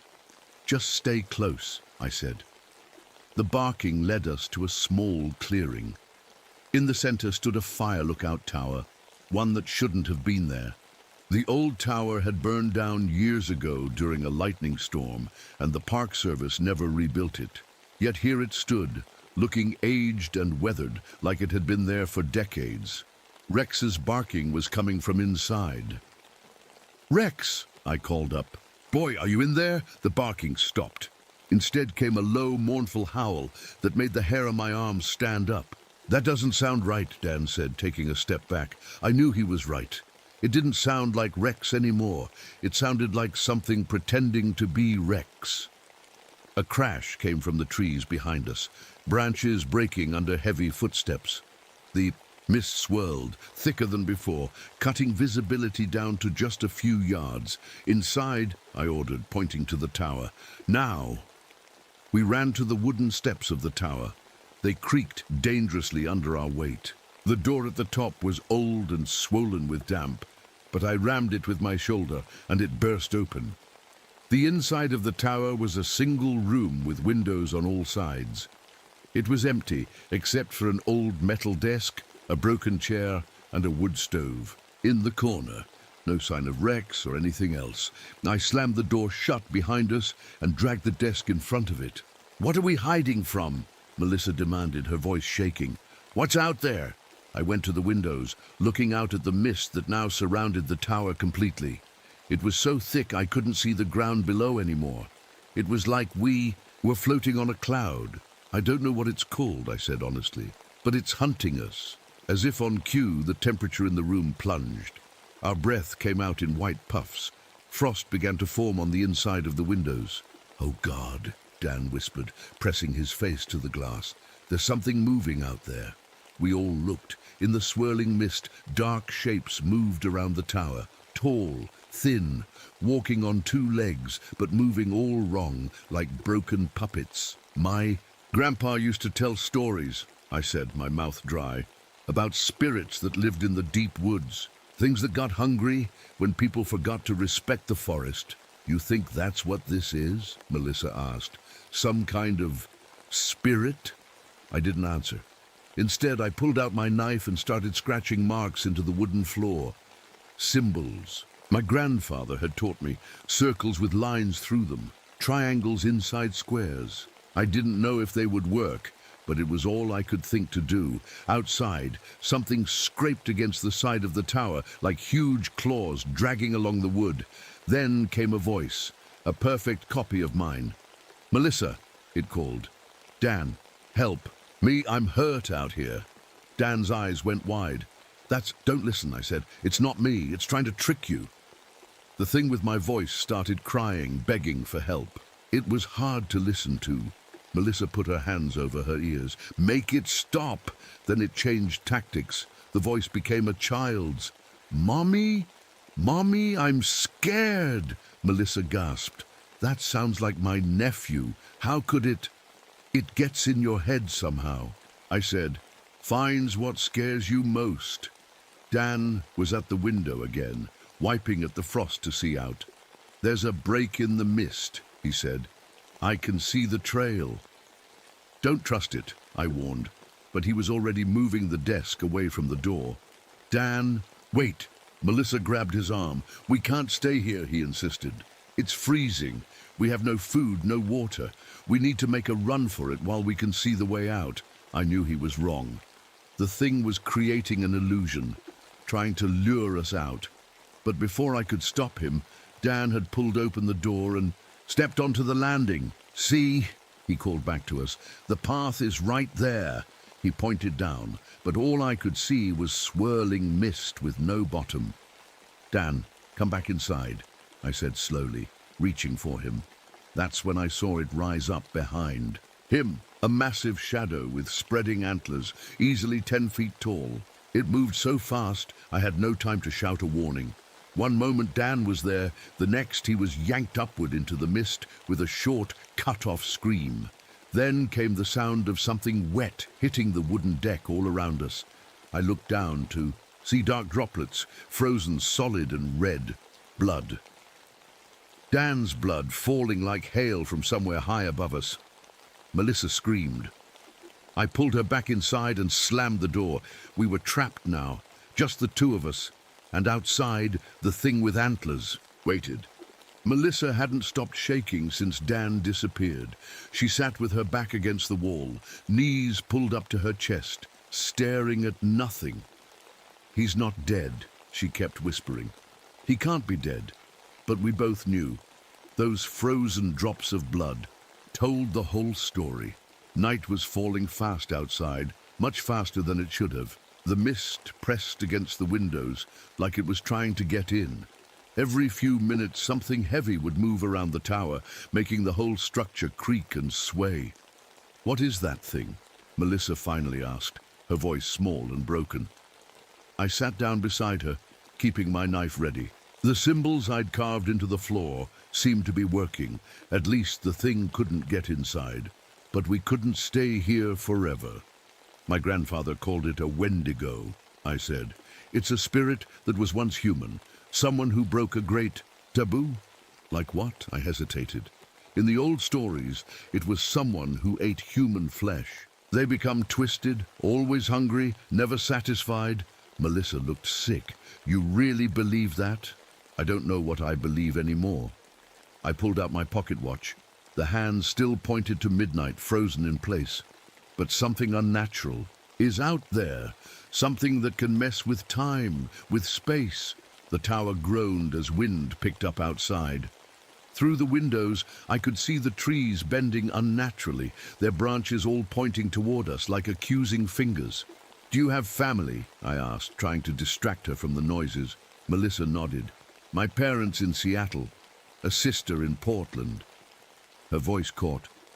"Dan and I were supposed to be on vacation, just a 3-day hiking trip. We'll get out," I promised, though I had no idea how. "When dawn comes, it might get weaker. That's how it works in the stories." "If dawn comes," she said. It was a fair point. Time didn't seem to be working right here. The radio at my belt suddenly crackled too. Life, making us both jump. "Jack! Come in, Jack!" The voice was broken up by static, but it sounded like Lena from the ranger station. I grabbed it. "Lena, this is Jack. We're trapped in the old fire tower. There's something... Can't hear you." Her voice faded, in and out. "Search party, looking, since yesterday." Yesterday? I'd only been out here a few hours. "Send help to the old fire tower," I said clearly. 2 survivors, 1 casualty, extremely dangerous situation. The only answer was more static, then a sound that made my blood run cold.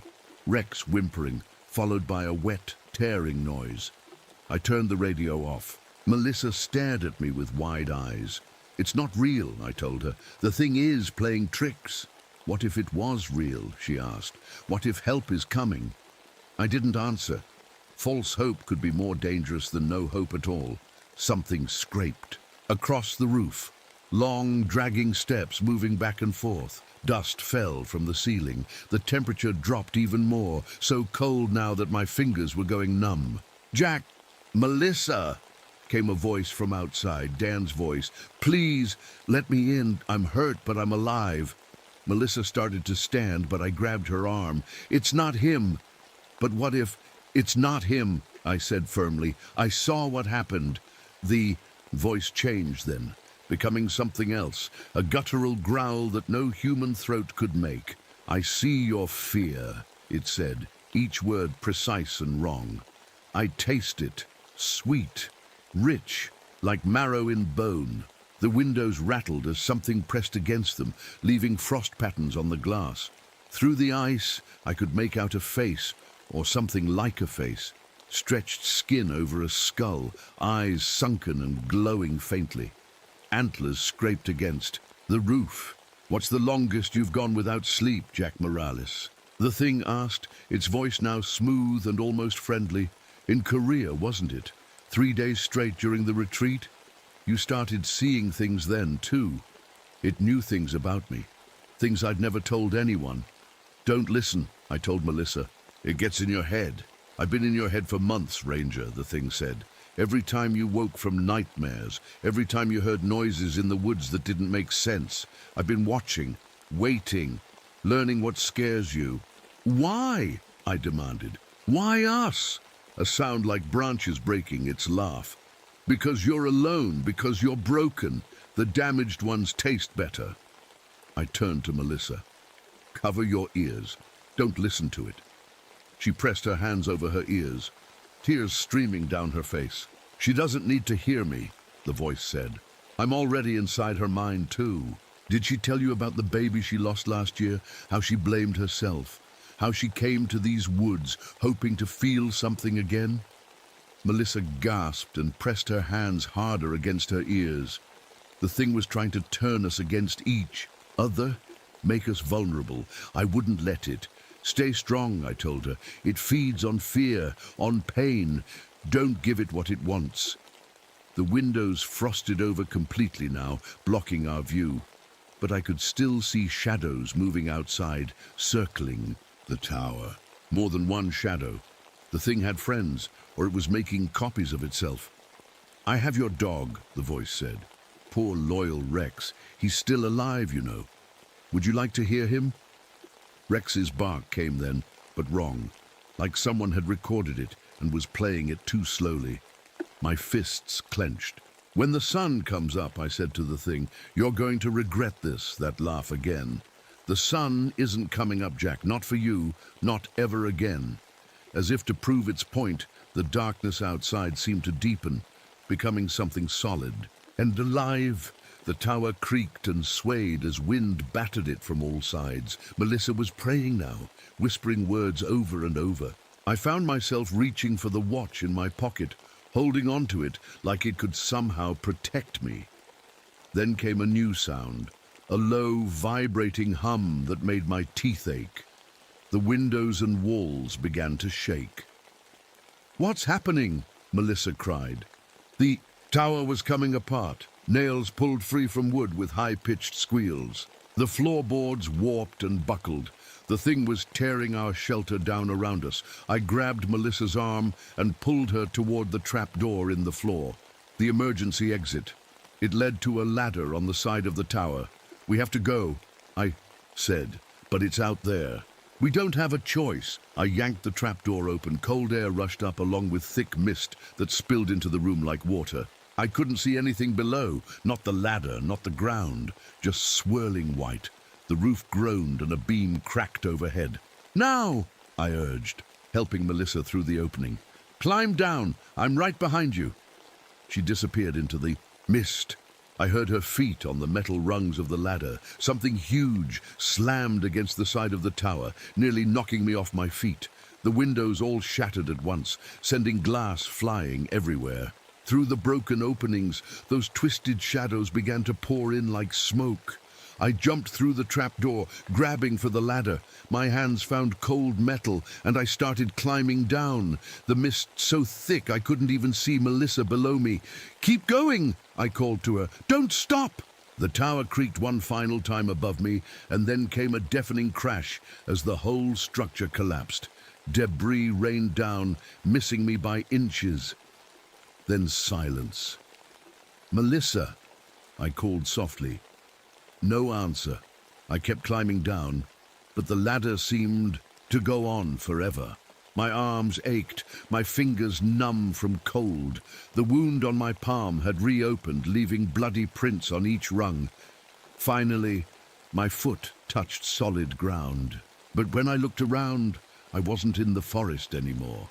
I was standing on a beach of grey sand. Ahead of me stretched an ocean of mist, rolling in like waves. Behind me, there was nothing but more mist. No tower, no forest, no Melissa.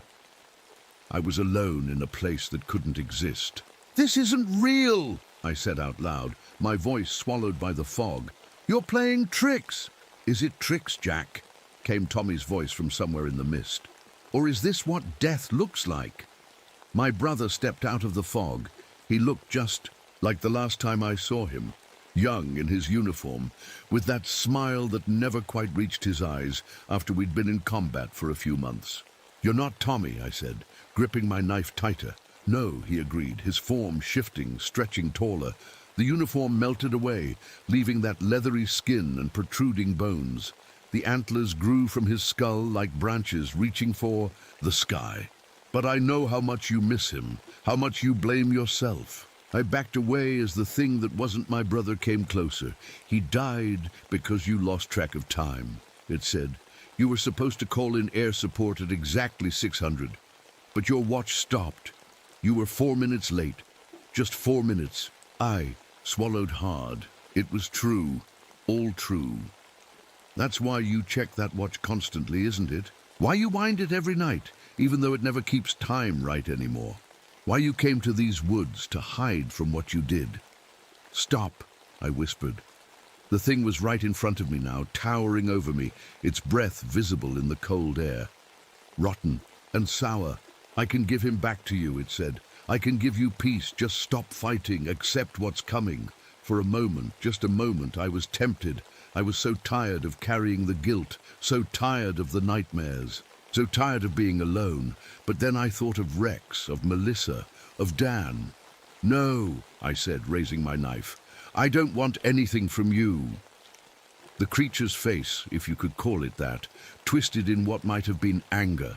It reached for me, with long, bony fingers. "Then I'll take everything from you instead," it growled. I slashed with my knife, but it passed through the creature like it was made of smoke, Its hand closed around my throat, lifting me off the ground. The cold of its touch burned like fire, spreading through my body, turning my blood to ice. The world started to go dark around the edges. I couldn't breathe. This was it. This was how I died. But as my consciousness began to fade, I felt something warm in my pocket. The watch. It was pulsing with heat, glowing faintly through the fabric of my uniform. With my last bit of strength, I pulled it out and pressed it against the creature's arm. The thing screamed, a sound like trees being torn apart by wind. It dropped me and recoiled, smoke rising from where the watch had touched it. I fell to my knees, gasping for air. The watch in my hand was ticking again, the hands spinning rapidly forward. And with each tick, the world around me seemed to flicker, the mist beach fading in and out like a bad TV signal. "No!" the creature howled, lunging for me again. But the watch burned brighter, and I held it up like a shield. The creature stopped, just short of touching it again. "You can't have me," I told. "And you can't have any of us." Light began to grow behind me, warm golden light that pushed back the mist. The creature hissed and retreated, its form becoming less solid. I turned and saw what looked like a tear in the air itself, a hole in this nightmare place that showed trees, real trees, with sunlight filtering through their branches. Dawn, it was dawn in the real world. I stumbled toward the opening, the watch still held out before me. The creature shrieked again, a sound of rage and hunger. "This isn't over, Jack Morales," it said. "I'll be waiting when you come back to the woods. And you will come back. They always do." I didn't look back. I stepped through the tear in reality and felt real air fill my lungs, warm and sweet. Birds were singing. The forest looked normal again. The path beneath my feet was one I recognized, the trail that led back to the ranger station. I looked down at the watch in my hand. It was ticking normally, the hands showing 6:17 a.m. My father's watch had saved me somehow, the one thing the creature couldn't corrupt or control. But as I started walking back towards safety, I couldn't shake the feeling that I'd left something important behind in that other place. Something I should have saved.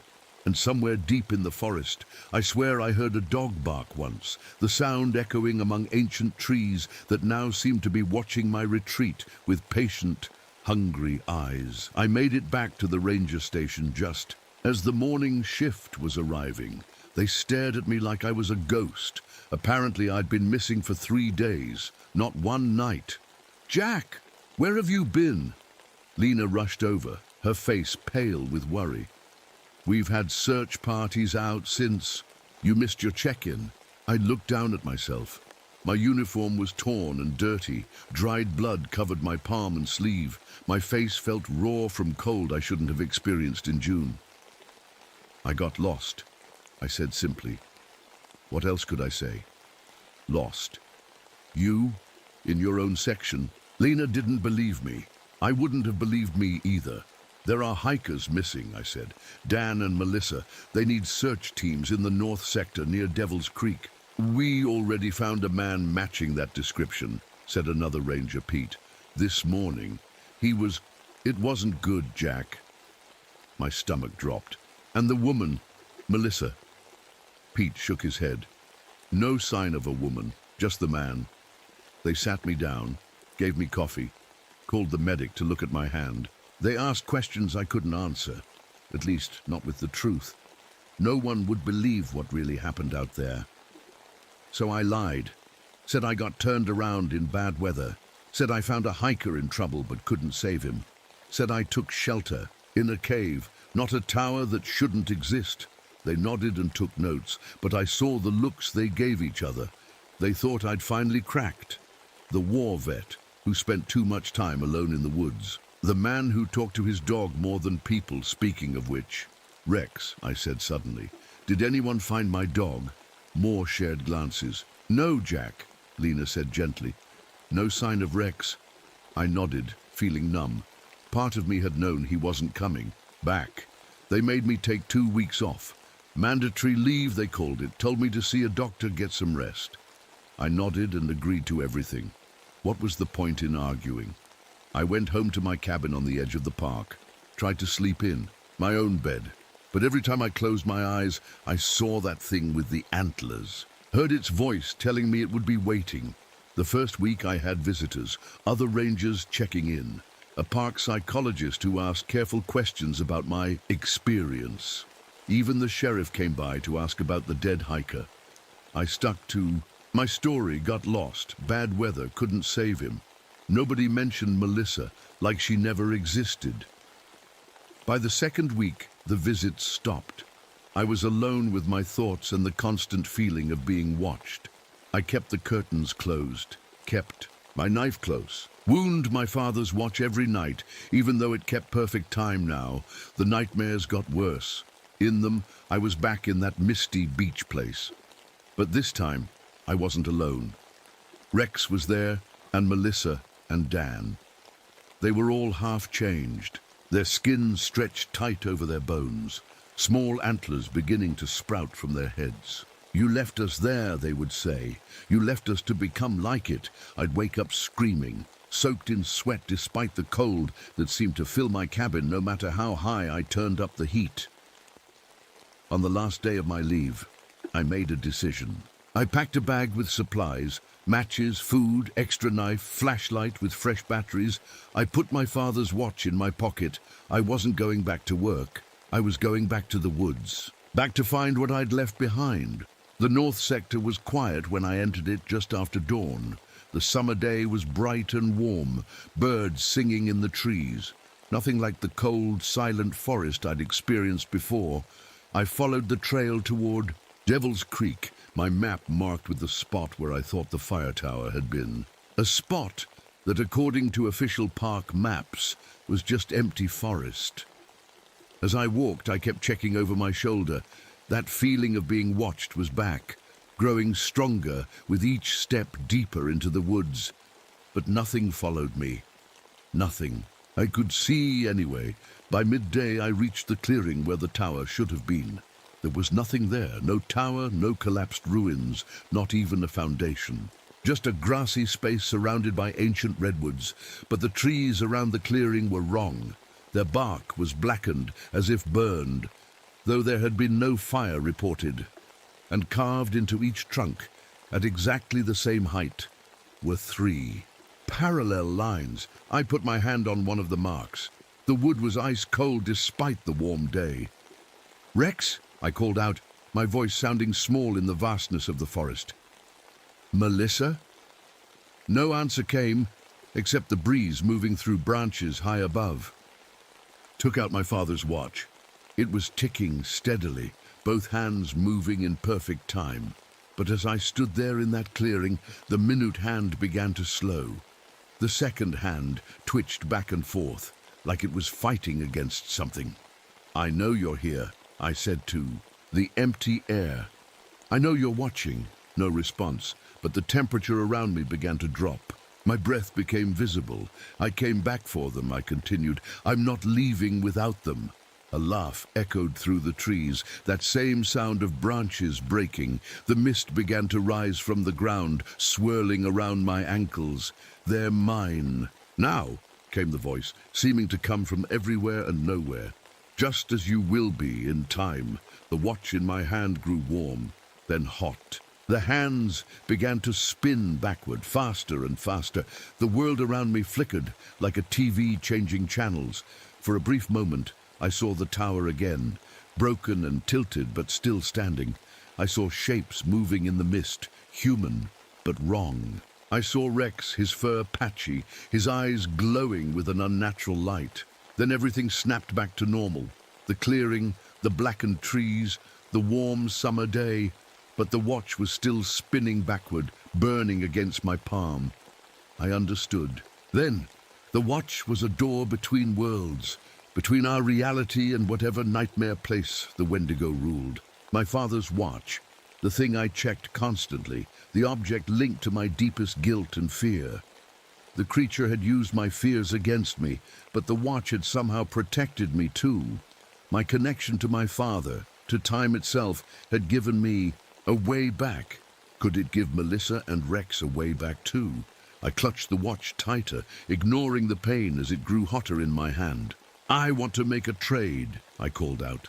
The mist thickened around me, taking shape, that tall, skeletal form with spreading antlers. "You have nothing I want," it said, its voice clearer now, almost human but still wrong.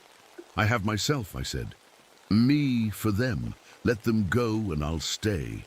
The creature tilted its head, antlers catching the sunlight that somehow still filtered through the mist.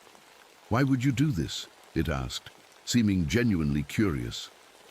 "Because I left them behind," I said. "Because it should have been me, not them." The same guilt I'd carried about Tommy. The same mistake, leaving others to die while I survived. The creature moved closer, towering over me. Its face was more human now, wearing features that looked almost like mine. "Your guilt is delicious," it said. "I have fed on it since you first entered my forest, but to willingly give yourself," it seemed to consider, "the willing ones change faster, become more like me." I swallowed hard. "Is that what happened to the others who never came back from these woods? They became like you." "Some," it admitted. "Others simply fed me. But you could join me, hunt with me." The thought made me sick. But if it meant saving Melissa and Rex, "Do we have a deal?" I asked. The creature reached out one long, bony hand. "We do." The watch in my palm burned white hot now. As the creature's fingers brushed mine, there was a sound like thunder. The world tore open around us, reality peeling back to reveal that grey beach and misty ocean. But it wasn't empty anymore. Shapes moved in the fog. People, animals, things that were neither. And among them, I saw a woman in hiking clothes and a German shepherd, both looking lost and faded like old photographs. "Melissa, Rex," I called. They turned, their faces lighting up with recognition and hope. But before I could reach them, the creature's hand closed around my wrist. Its touch was burning cold, sending pain shooting up my arm. "They go. You stay," it reminded me. "That was our deal." I nodded, fighting back tears, as I watched Melissa and Rex moving toward what looked like a tear in the air, a hole showing the real forest beyond. "Jack?" Melissa called, confused. "What's happening?" "Go!" I shouted. "Get through before it closes." Rex barked and ran toward the opening. Melissa hesitated, looking back at me. "What about you?" she called. "I'll be fine," I lied. "Just go. Tell them what happened here. Tell them to close the north sector." She looked like she wanted to argue, but Rex was barking frantically now, urging her toward the exit. With one last glance at me, she stepped through into the real world. The tear began to close immediately. The creature's grip on my wrist tightened. "Now," it said, "you are mine." But I had one more card to play.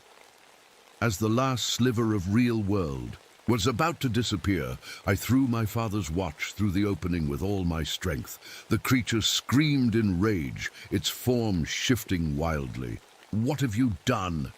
"Insurance," I said. Without the watch, there was no way back for me, but there was no way for the creature to follow them either.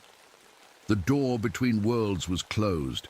I could feel the cold seeping into my bones now, changing me. My skin felt tight. My joints ached. Hunger gnawed at me, a hunger I knew would never be satisfied. The creature loomed over me, its rage giving way to something like respect. "Clever," it said, "but it changes nothing. You will become like me, and then we will find another way out. We always do." "Maybe," I said, "but they're safe. That's what matters." Days passed in that misty place, or maybe years. Time didn't work right there. I could feel myself changing, parts of my humanity slipping away with each moment. The cold didn't bother me anymore. The hunger was my constant companion. Sometimes I saw others like me, half-changed things that had once been human, former hikers and rangers who had vanished in these woods over the years. We recognized each other, but didn't speak. What was there to say? I thought I'd forgotten what sunlight looked like until the day I felt a warmth on my face, a strange tickling in my palm. I looked down to see something glowing there, a perfect circle of light. As I watched, it expanded, growing larger until it was the size of a doorway. On the other side was the forest. The real forest, bathed in golden afternoon light, and standing just beyond, holding my father's watch, was Melissa. "Jack," she called, squinting into the mist. "Are you there? The watch? It's leading me to you." I wanted to go to her, to step through and feel real sunlight again, but I knew what I had become, what I would bring with me. Behind me, I felt the creature watching, waiting, hungry. "Go away, Melissa," I called, my voice rough from disuse. "It's not safe." "I brought help," she insisted. "People who know about these things. We can get you out." I shook my head, staying in the shadows. "It's too late for me, but you can help others. Close the North Sector. Tell people what happened. Jack, please," she begged. "At least let me see you." "You don't want to see me now," I said truthfully. "Just know that I'm still here, still watching." "The watch keeps finding you," she said. "It leads me back to this spot every time. I won't stop trying." I felt something warm inside me, something I thought had frozen solid. Hope, maybe, or just the memory of being human. "Keep the watch safe," I told her. "It's the only thing that holds it back." The doorway began to shrink as the watch's power faded. Soon it would close again. "I'll come back," Melissa promised as the opening narrowed. "I'll find a way to help you." Then she was gone, and I was alone in the mist again. But something had changed. I felt the weight of the creature's presence. Behind me, its anger like a physical thing. "She will return," it said, "and next time you will help me take her." I turned to face it, standing straight despite the new shape of my body. "No," I said simply. "I won't." The creature hissed, but there was uncertainty in its glowing eyes now. It had never encountered resistance from those it had changed before. "You have no choice," it insisted. "You are becoming like me." "Maybe on the outside," I agreed, "but not in here." I tapped my chest. "Never in here." For the first time, the creature seemed afraid. Not of me, but of what I represented. Hope, resistance, humanity that wouldn't die no matter how cold and hungry I became. I turned away from it and walked toward the place where the doorway had been. I couldn't open it from this side, but I could. Wait and remember, and fight against what I was becoming. Sometimes on quiet nights when the mist thins, I catch glimpses of the real world. I see rangers patrolling with special equipment, wearing protective charms. I see signs warning hikers away from the North Sector. I see Melissa sometimes, standing in the clearing with my father's watch, looking for me. The creature watches too, hungry but cautious now. It fears the watch, fears what Melissa and the others might do with their growing knowledge of its existence, and it fears me. Because every day I fight the hunger. Every day I remember who I was, what I was, and what I might be again if that doorway ever opens wide enough. So I wait in the mist between monster and man, watching, protecting in the only way I can. If you ever visit Redwood National Park and hear rangers warning you away from the North Sector, listen to them. If you feel a sudden cold spot on a warm day, turn back. If you hear voices calling you from places no one should be, cover your ears and run. But if you hear a man's laughter or see a park ranger uniform in the fog, don't be afraid. It's just me, Jack Morales, still on patrol, still protecting my forest, still human enough to care. For now.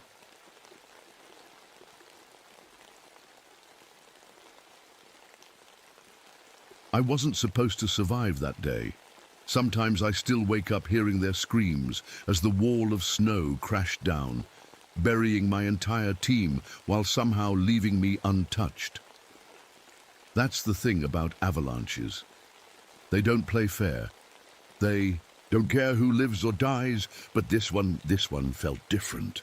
Like it chose. My name is Abigail Winters, and for 15 years I've hidden myself away in Denali National Park, Alaska. Most people come here to see the beautiful mountains or spot wildlife. I came here to disappear. This morning started like any other. I woke before sunrise in my small cabin at the ranger station, made coffee strong enough to stand a spoon in, and stepped outside to watch the light hit the mountains. There's a moment each dawn when Denali's peaks turn gold and pink, like they're on fire from the inside. It's the most beautiful thing I've ever seen, but today something was off. That's weird, I whispered to myself, squinting at the northern face of the mountain. While sunlight painted the rest of the peaks in warm colors, one section remained dark, like the light itself was avoiding it. In all my years here, I'd never seen anything like it. I grabbed my radio to check in with the weather stations. Base to Station 3. You seeing these conditions? Over. Static crackled then. Station 3 here. Temperature just dropped 40. Degrees in 5 minutes flat. Equipment must be busted. Over. But I knew the equipment wasn't wrong. I could feel it, that sudden bite in the air that made my breath catch. My fingers tightened around the small jade figurine in my pocket, the one Grandma gave me. She was Inuit and understood the mountains have spirits, some good, some not. I've developed what others call a sixth sense about weather changes. When you survive as long as I have in places this harsh, your body learns to notice things before instruments can. Right now, everything in me was screaming that something wasn't natural. Through my binoculars, I spotted perfect circles of dead trees near the tree line, frozen so quickly they'd shattered like glass. No storm or natural frost does that. Then I saw the wolves, a whole pack racing south, running like the devil himself was on their heels. Animals know things we don't. When they run, you should pay attention. The radio crackled again, this time from our new arrival, Dr. Victor Patterson, the glaciologist who'd been taking ice core samples for the past week. Abby, you need to see this. I'm at Thunder Basin. I found something impossible. I almost told him not to go to Thunder Basin. The local guides had been refusing to go near there for weeks, breaking their contracts and walking away from good money. When I asked why, the oldest guide just shook his head and said, "That place is awake now." I grabbed my custom survival pack, the one with experimental gear not approved for regular ranger use yet, and headed out. The strange darkness on the mountain seemed to grow deeper as I walked toward it, and the familiar landscape suddenly felt foreign, dangerous. Little did I know that by answering that call, I was walking straight into a nightmare that had been sleeping in the ice for thousands of years. A nightmare that was finally awake and hungry. A nightmare that had been waiting for me. The hike to Thunder Basin usually takes 3 hours. Today, I made it in 2, pushing myself harder than I should have.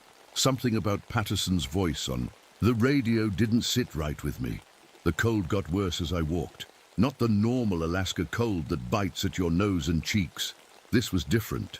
This cold seemed to reach inside me like it was looking for something. I found Patterson kneeling in the snow, his bright red parka making him easy to spot against the white landscape. His breath came out in thick clouds as he stared at something.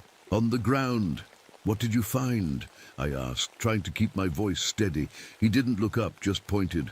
Footprints. I'd seen all kinds of tracks in my 15 years here. Bear, moose, wolf, lost hikers. But these were different. They started normally enough, human-sized and walking in a straight line. Then they did something impossible. They went straight up the side of a sheer ice wall, as if whoever made them could walk right up vertical surfaces like a fly. "That's not possible," I said, following the tracks with my eyes up to where they simply stopped halfway up the 200-foot cliff. "Exactly," Patterson said. His face was pale. "And that's not all." He led me to a patch of fresh ice he'd been studying. Trapped inside were birds. Tropical birds with bright blue and yellow feathers. Birds that had no business being in Alaska, frozen as if they'd been caught mid-flight. "They're perfectly preserved," Patterson said quietly. "But the weird thing is, when I melted a small sample..." He hesitated. "What?" The cells were still active, like they were only frozen seconds ago, not years. A sharp crack echoed across the basin, the sound of glacial ice moving. I'd heard it 1,000 times before, but today it sounded almost like laughter. "We should take samples and head back," I said. "Something's not right here." Patterson nodded, but I could see the scientist in him was excited despite the fear. He carefully packed ice samples into special containers. As we worked, my handheld weather meter showed the temperature dropping fast, too fast. 45 degrees, 30, 20. "Patterson, we need to move, now." He looked up. "Just 5 more minutes." I was about to argue when my radio crackled to life. Through waves of static, a voice came through. "Position unknown. Can't see. Through this blizzard. Requesting emergency evacuation from North Face." I grabbed my radio. "This is Ranger Winters. Identify yourself and your location." More static then. "Expedition Team Clayton. Temperature dropping. God, it's watching us." My blood went cold. The Clayton expedition was a group of climbers who had died on Denali in 1932. "That's impossible," I whispered.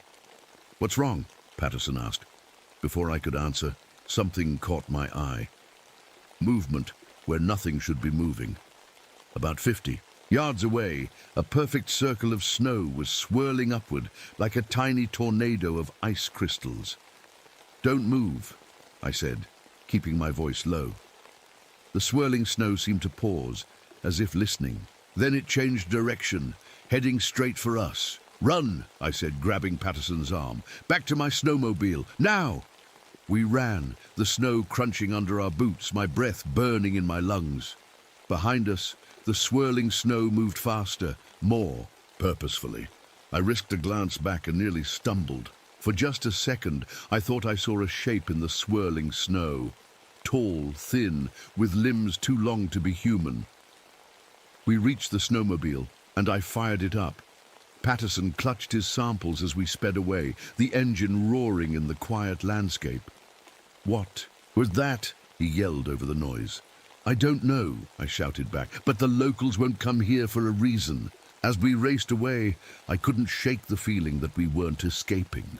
We were being allowed to leave with our samples, like something wanted us to bring a piece of it back with us. The sun was setting by the time we reached the station, casting long shadows across the snow. Inside, under the harsh fluorescent lights, Patterson's face looked gray with exhaustion and fear. "We need to examine these samples," he said, setting up his portable lab. "Something incredible is happening out there." I knew he was right about one thing.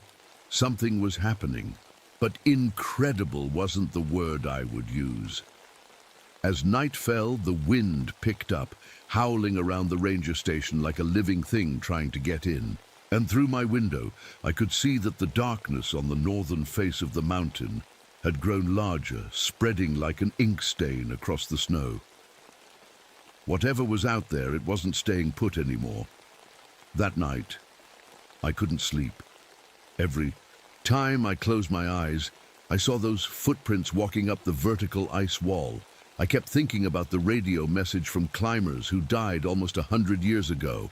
Around 3 a.m., I gave up and went to check on Patterson. The light in his makeshift lab was still on. "Find anything?" I asked, bringing him a cup of coffee. He looked up, eyes red from lack of sleep. "Abby, these samples, they're impossible." He showed me his microscope. In the melted ice water, tiny bugs swam around, ancient bugs that shouldn't exist anymore. "These went extinct 10,000 years ago," he said quietly. "But they're alive." I felt a chill that had nothing to do with the temperature. How is that possible? I don't know. "But there's something else." He pointed to his equipment. "My digital thermometer keeps failing, and look at this." He showed me his old-fashioned watch. The hands were moving backward. It started when I brought the samples in," he explained. "And not just running backward, it's speeding up, like time itself is different around these samples." Outside, the wind picked up again, rattling the windows like something trying to get in. "We should call this in," I said. "Get some experts." "Out here," Patterson shook his head. "With what proof? Moving watches? They'll think we're crazy." He ran a hand through his messy hair. "No, we need more evidence. We need to go back tomorrow. Every instinct told me that was a bad idea, but I knew he was right. No one would believe us without solid proof." "Fine, but we take proper gear and we stay together." That night my dreams were filled with snow that moved like water and ice that breathed like a living thing.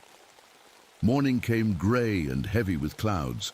As we geared up, my radio suddenly buzzed to life. "Ndiku, help. Coordinates."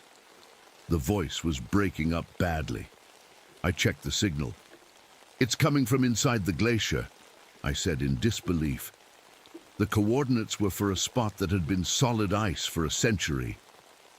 "That's where we're going," Patterson said, his eyes bright with excitement that worried me. We set out again, this time with more gear, emergency beacons, extra thermal clothing, flares.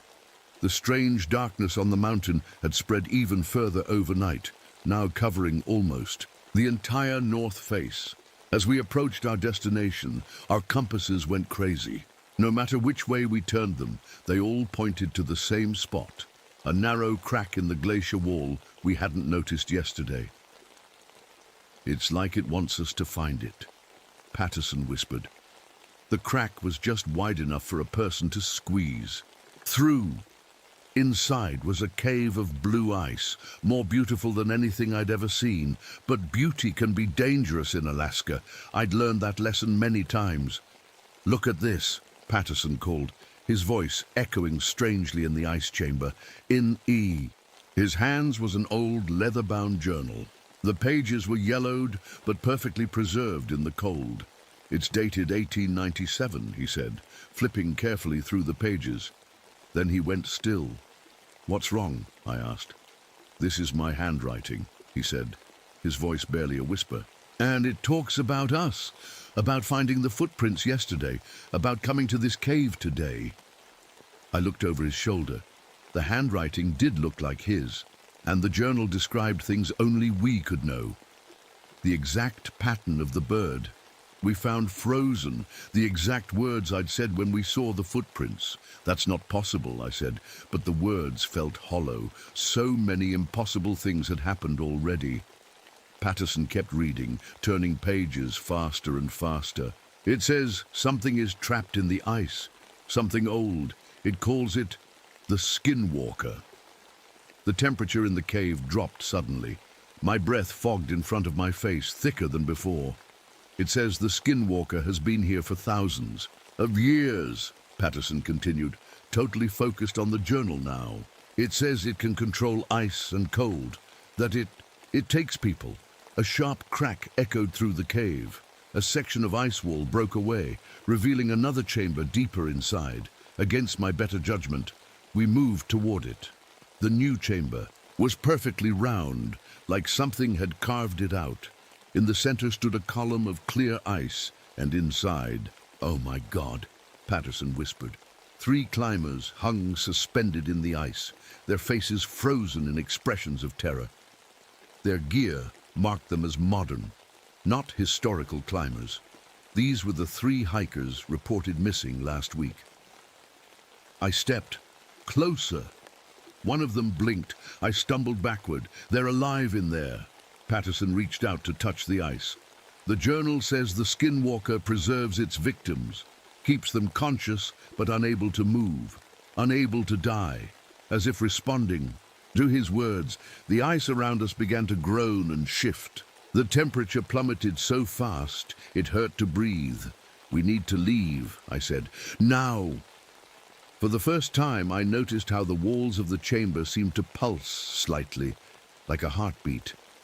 The ice wasn't just ice. It was something else. Something alive. Patterson was still reading the journal, totally absorbed. It says the Skinwalker is waking up after centuries, that it needs 7 victims to complete some kind of cycle. I grabbed his arm. Patterson, we need to leave. He finally looked up, and his eyes were different, too bright, too excited. Don't you understand, Abby? This is the discovery of a lifetime, a creature that's existed since the Ice Age, with knowledge from thousands of years of human history. Behind him, I saw movement in the ice wall, a distortion like heat waves on a hot road, except this was cold, so cold it burned. And slowly something began to take shape in that distortion, something tall and thin with limbs too long to be human. Patterson, I said as calmly as I could, don't turn around, we're being watched. The air in the cave turned to crystals as we breathed, sparkling in the dim light. And the shape in the ice wall became clearer, a skeletal figure with skin that shifted between see-through and solid, showing organs preserved in ice underneath. We had found the Skinwalker, or maybe it had found us. Don't move, I whispered to Patterson. Don't even look at it. But Patterson couldn't help himself. He turned slowly, and I saw his face go white. The creature in the ice wall shifted, its body becoming more solid. It was human-shaped, but wrong. In every way, too tall, too thin, with arms that hung down past its knees. Its skin looked like clear ice in some places, showing frozen organs underneath. Where its eyes should be, there were just dark hollows filled with swirling frost. The Skinwalker, Patterson breathed, and the creature's head snapped toward him. At the sound of its name, in one smooth motion, I grabbed Patterson's arm and pulled him toward the exit. Move, now! We ran through the ice tunnel, our boots slipping on the smooth surface. Behind us I heard a sound like breaking glass. The creature was following. It's coming, Patterson shouted. Don't look back, I yelled. Years of survival training had taught me one thing. When running from a predator, looking back only slows you down. We burst out of the cave into the blinding white daylight. The sun had never looked so good. We made it, Patterson said, breathing hard. Then a woman's voice called from further up the glacier. Help! Please help me! I froze. It was my voice, my exact voice. A man's shout came from the opposite direction. Over here, this way, Patterson's voice perfect in every detail. It's mimicking us, I said, the realization making my stomach drop. Don't trust any voice you hear. The snow around us began to swirl upward, forming small funnels that danced across the surface. Each one moved with purpose, circling us, cutting off escape routes. What do we do? Patterson asked, his scientist's confidence finally cracking. Back to back, I ordered. Stay together no matter what.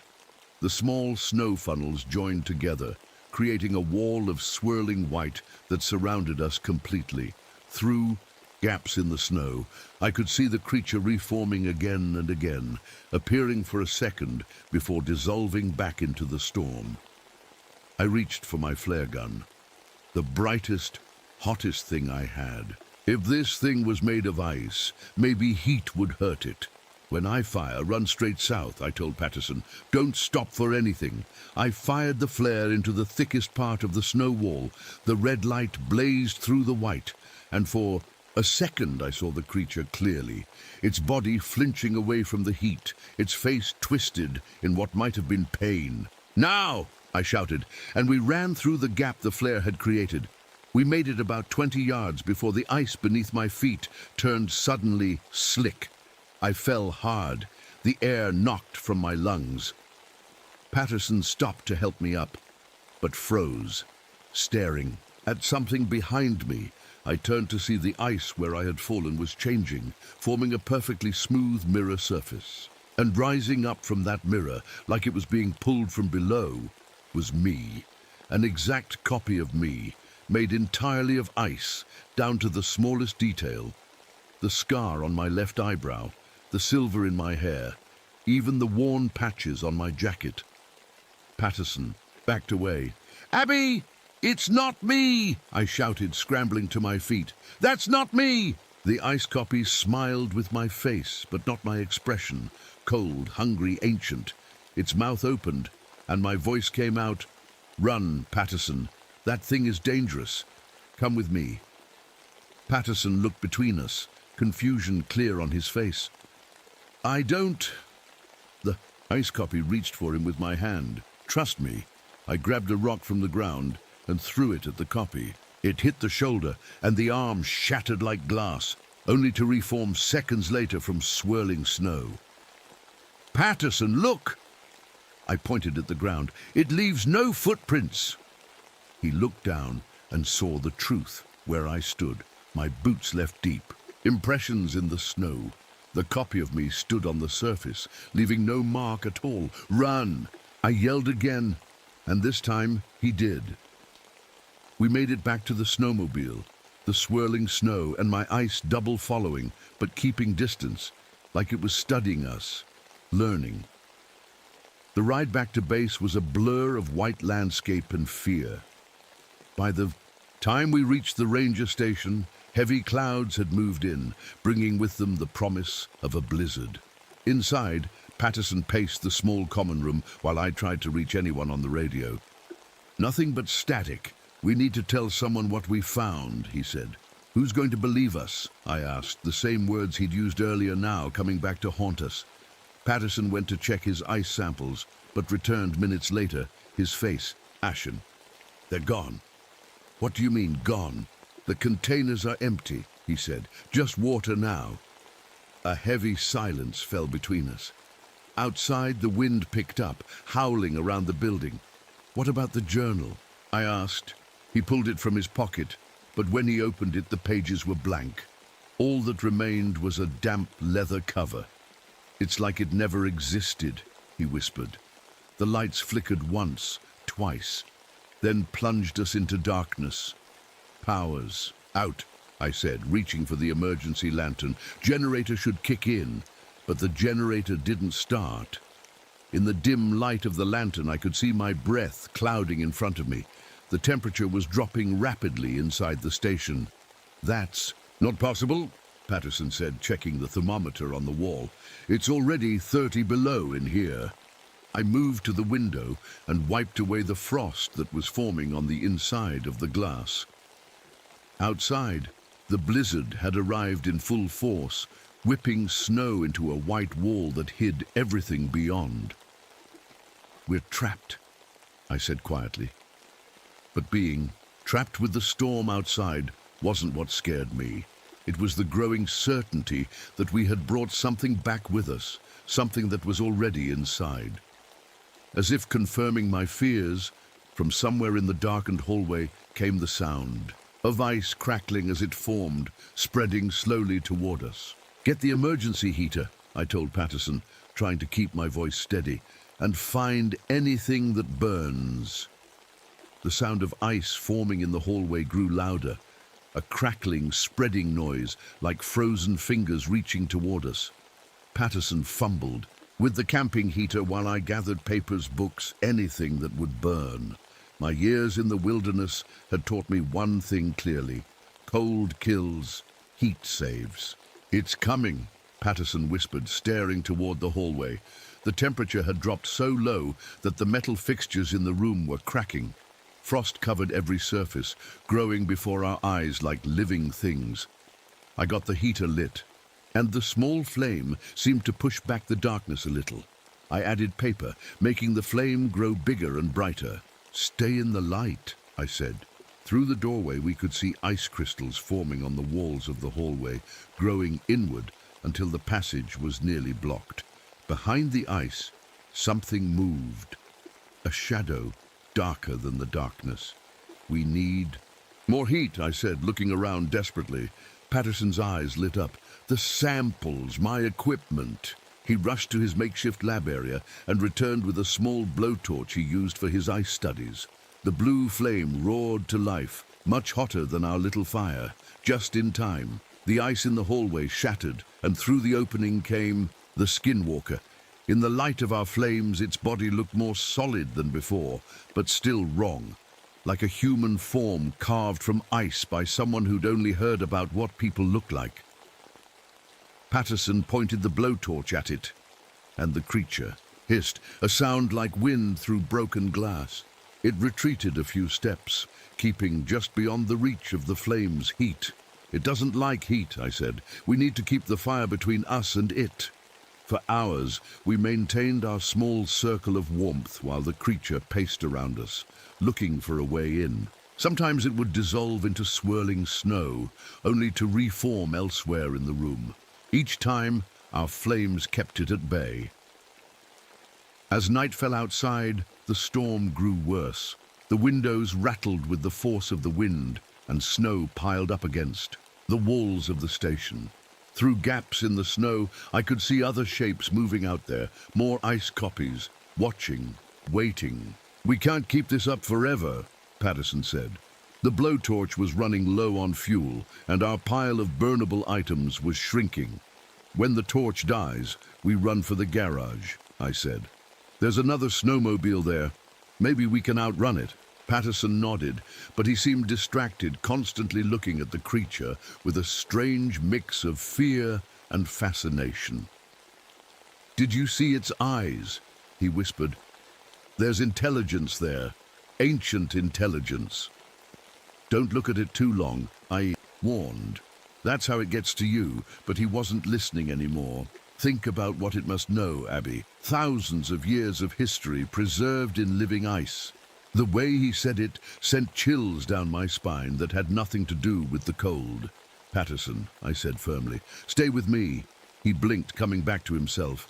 "Sorry, it's just... I can hear it." "Hear what?" "Whispering. Can't you hear it?" I couldn't hear anything except the howling wind and crackling ice, but the look in his eyes scared me more than the creature itself. The blowtorch sputtered, the flame shrinking. "We need to go," I said, "now, before it dies completely." Patterson nodded, but as we gathered our things, he suddenly stopped. "The journal said 7 victims, right? To complete its cycle?" "Yes," I said, not liking where this was going. "The 3 climbers in the ice, that's 3. He counted on his fingers. "You and me would make 5. It needs 2 more. All the more reason to get out of here." He looked at me, his eyes too bright in the fading light. "What if we could communicate with it, learn from it? What if we could control it?" "That thing can't be controlled," I said. "And we're not staying to find out." The blowtorch gave one final sputter and died. In the dim light of our small fire, the skinwalker moved closer, its body reforming more solidly with each passing second. "Now!" I shouted, grabbing Patterson's arm. We ran for the garage door, the cold air burning in our lungs. We made it to the garage, but Patterson stumbled at the last moment. I turned back to see the skinwalker right behind him, its long ice fingers reaching for his neck. "No!" I screamed, swinging my emergency lantern at the creature. The glass broke against its body, spilling kerosene that immediately caught fire. The skinwalker shrieked, a high, inhuman sound that made my ears ring. It backed away, its body melting and reforming in chaotic patterns. Patterson lay on the floor, gasping. Where the creature had touched him, his skin was blue with frostbite. "Can you move?" I asked, helping him up. He nodded weakly. I got him onto the snowmobile and fired it up. The garage door was frozen shut, but I gunned the engine and crashed. Through it, out into the blinding storm. The world was white chaos. I could barely see 10 feet ahead as I drove, following my instincts more than my eyes. Patterson clung to me, his body getting colder by the minute. "I can hear it in my head," he shouted over the engine and wind. "It's so old, Abby, so old and so hungry." I drove faster, pushing the machine to its limits. Behind us, through the swirling snow, I caught glimpses of the skinwalker following, not running, but flowing across the surface like liquid ice, gaining on us with every second. We needed shelter, somewhere defensible. Thunder Basin had the old Forest Service cabin. It wasn't much, but it had a wood stove. Heat. I changed direction, heading for the cabin. Patterson's grip on me was weakening. "Stay with me," I shouted. "We're almost there." His voice came faintly, in my ear. It's beautiful, you know. The things it's seen, the things it knows. The trees of Thunder Basin appeared ahead, and I drove straight for them. The snowmobile crashed through the underbrush, branches whipping at us as we passed. The cabin appeared, a dark shape against the white landscape. I skidded to a stop and helped Patterson inside. His skin was ice cold, his eyes unfocused. I got him to the small cot while I quickly started a fire in the wood stove. Soon, blessed heat filled the one-room cabin. "You're going to be okay," I told him, rubbing his hands to get the blood flowing again. He smiled weakly. Too late for that. He pulled down the collar of his shirt. Blue veins spread across his chest, from where the skinwalker had touched him. But they weren't normal veins. They were filled with something that glittered like ice crystals. "It's inside me," he whispered.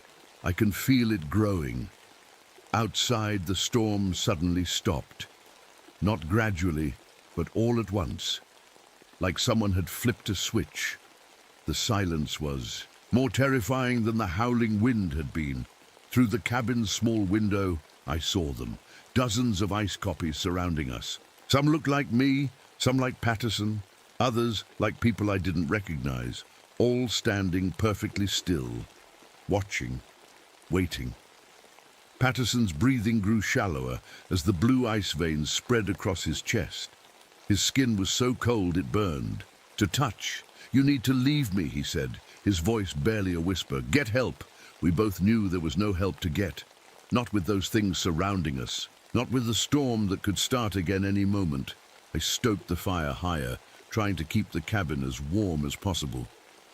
"I'm not leaving you." He grabbed my hand suddenly, his grip surprisingly strong. "Listen to me." I found something else. In the journal before it disappeared, there were cave paintings. The locals knew about this thing for centuries. "What did they say?" I asked. "It hibernates," he said, each word an effort now. "It wakes up, takes 7 victims, then goes back. To sleep for decades or centuries. 7 victims," I repeated. "The 3 climbers in the ice, that's 3. You, that's 4. "It needs 3 more, he whispered. Then his eyes widened. "No, wait. There were others. Before we found it." My blood went cold. "What do you mean?" In the journal, it mentioned other disappearances this season. A park visitor last month, 2 local guides who went missing. I did the math quickly. That's 6. It needs 1 more. Patterson nodded weakly. The 7th victim completes the cycle. Then it goes back to sleep. Outside, the ice copies hadn't moved. They just stood there, watching like they had all the time in the world. I checked my watch. 6 hours until sunrise. We just needed to hold out until then. Maybe in daylight. But even as I thought it, I knew the light wouldn't save us. This thing didn't fear the sun. It only feared heat. Heat. That gave me an idea. "Patterson," I said, "do you still have those thermal charges in your pack? The ones for your ice samples?" He nodded weakly. 3 of them. Why? "I'm going to end this." I explained my plan quickly. The thermal charges were designed to melt ice instantly for quick sample collection. They burned at over 1,000 degrees, hot enough to melt even the thickest ice. If this thing is made of ice, those charges might hurt it, maybe even destroy it. "You'd have to get close," Patterson said. "Too close." I knew he was right, but I also knew we were out of options. "There's something else," I said, remembering. Something I'd noticed. At the cave, it couldn't cross the small stream of meltwater. I think it can't cross running water unless it's frozen. Patterson's eyes fluttered closed, then opened with effort. "The ravine," he whispered, "west of here. There's a waterfall that never freezes completely." I knew the one he meant. A narrow ravine with a 50-foot drop and a waterfall that ran year-round, fed by underground hot springs. "If I can lure it there—" "It's suicide," Patterson said. Maybe it was, but the alternative was waiting here to die. I gathered what I needed. The thermal charges, flares, my last bottle of kerosene. As I prepared, Patterson's breathing grew more labored. "Abby," he said suddenly, his voice clearer than it had been for hours. "Look at me." I turned. His eyes were different now. The pupils expanded until they were mostly black, with just a thin ring of blue around them. "It's not just taking my body," he said. "It's taking my mind. I can see what it sees now, thousands of years of memories frozen in time." A tear rolled down his cheek and froze before it reached his jaw. "It's so beautiful and so terrible," he whispered. "It was here before us. It'll be here after we're gone. Fight it," I told him. "Stay with me." But I was losing him. The ice veins had reached his neck now, spreading toward his face. "7 victims," he said again. "Then it sleeps. That's the cycle." I squeezed his hand one last time, then prepared to leave. The plan was simple. Lure the creature to the ravine, get it to follow me onto the narrow ice bridge over the water, then use the thermal charges to melt the ice beneath it, sending it into the unfrozen water below. "I'll be back," I promised, knowing it was probably a lie. Patterson grabbed my arm. For a moment his eyes cleared. "The jade," he said. "Your grandmother's charm. It works. I can see it now. The creature avoids it. The locals use jade to mark safe places, places it wouldn't go." I touched the small jade figurine in my pocket. All these years I'd thought it was just superstition. "Good luck," Patterson whispered. Then his eyes went distant again, looking at something I couldn't see. I slipped out the back window of the cabin, moving as quietly as possible through the deep snow. The ice copies stood perfectly still, their faces turned toward the cabin door. They hadn't seen me yet. I circled around, keeping to the shadows of the trees. The ravine was about half a mile west. Not far, but every step would be through knee-deep snow, with those things potentially right behind me. I'd gone about 100 yards when I heard it, the sound of ice breaking. I looked back to see the cabin windows shattering as ice spread from inside, covering the small building like a living thing. Patterson was gone. The thought hit me like a physical blow, but I couldn't stop moving. I picked up my pace, no longer caring about stealth. Behind me, the ice copies had noticed. They were turning, starting to follow. The ravine appeared ahead, a dark slice in the white landscape. The narrow ice bridge stretched across it, the sound of rushing water coming from far below. I stepped onto the bridge, testing its strength. Solid enough to hold me, but not much more. Then I turned to face what was coming. They emerged from the trees, dozens of ice copies, all moving with the same smooth, gliding motion, and behind them, taller than the rest, came the skinwalker itself. No longer bothering to hide, it moved with terrible purpose, its long arms swinging at its sides, its hollow eyes fixed on me. I backed up onto the middle of the bridge, the thermal charges ready in my hand. This would be close. Too close. The creature paused at the edge of the ravine, as if sensing a trap. Then it moved forward, stepping onto the ice bridge. The structure groaned under its weight. "Come on," I whispered. "Just a little closer." It took another step, and another. Its face was just a few feet from mine now, those empty eyes staring into me. Then it spoke. Not with one voice, but many. Patterson's voice was in there, along with others I didn't recognize. "The 7th, it said. "The final one." "That's right," I said, my fingers on the thermal charge's trigger. "Come and get me." It reached for me with those long ice fingers. I waited until the last possible second, then threw the first charge down at the bridge beneath our feet. The sheer effect was instant. The charge exploded in a blast of intense heat, melting a hole straight through the ice. The bridge began to crack, but I'd underestimated how fast the creature could move. As the ice gave way beneath us, one of those long arms shot out, grabbing my left arm in a grip so cold it felt like fire. We fell together toward the rushing water below. In desperation, I pressed the second thermal charge against the creature's arm where it held me. Another explosion of heat. The creature shrieked that glass-breaking cry as its arm melted away. I was free, but still falling. I hit the freezing water hard, the cold knocking the breath from my lungs. The current pulled me downstream, away from where the creature had fallen. Through water-blurred eyes, I saw it thrashing at the edge of the pool, unable or unwilling to enter the flowing water. Its body was breaking apart, the heat and water dissolving its icy form, but it wasn't dying, it was changing, becoming like the swirling snow again, rising up from the water's edge into the air. With numb fingers, I pulled out my last thermal, charge, and my final flare. This was my only chance. The creature swirled above me, reforming, reaching down with new arms made of ice and snow. I struck the flare against the rock wall, igniting it. The bright phosphorus flame cut through the darkness. I touched it to the thermal charge, then threw it directly into the swirling center of the creature. The explosion was blinding, a miniature sun in the darkness of the ravine. The creature's scream was like nothing I'd ever heard before. The sound of ice age winds, of ancient glaciers calving, of cold so intense it burns. When my vision cleared, there was nothing left but slowly falling snow, drifting down like ash from a fire. I dragged myself from the water, my left hand completely, numb from where the creature had grabbed me.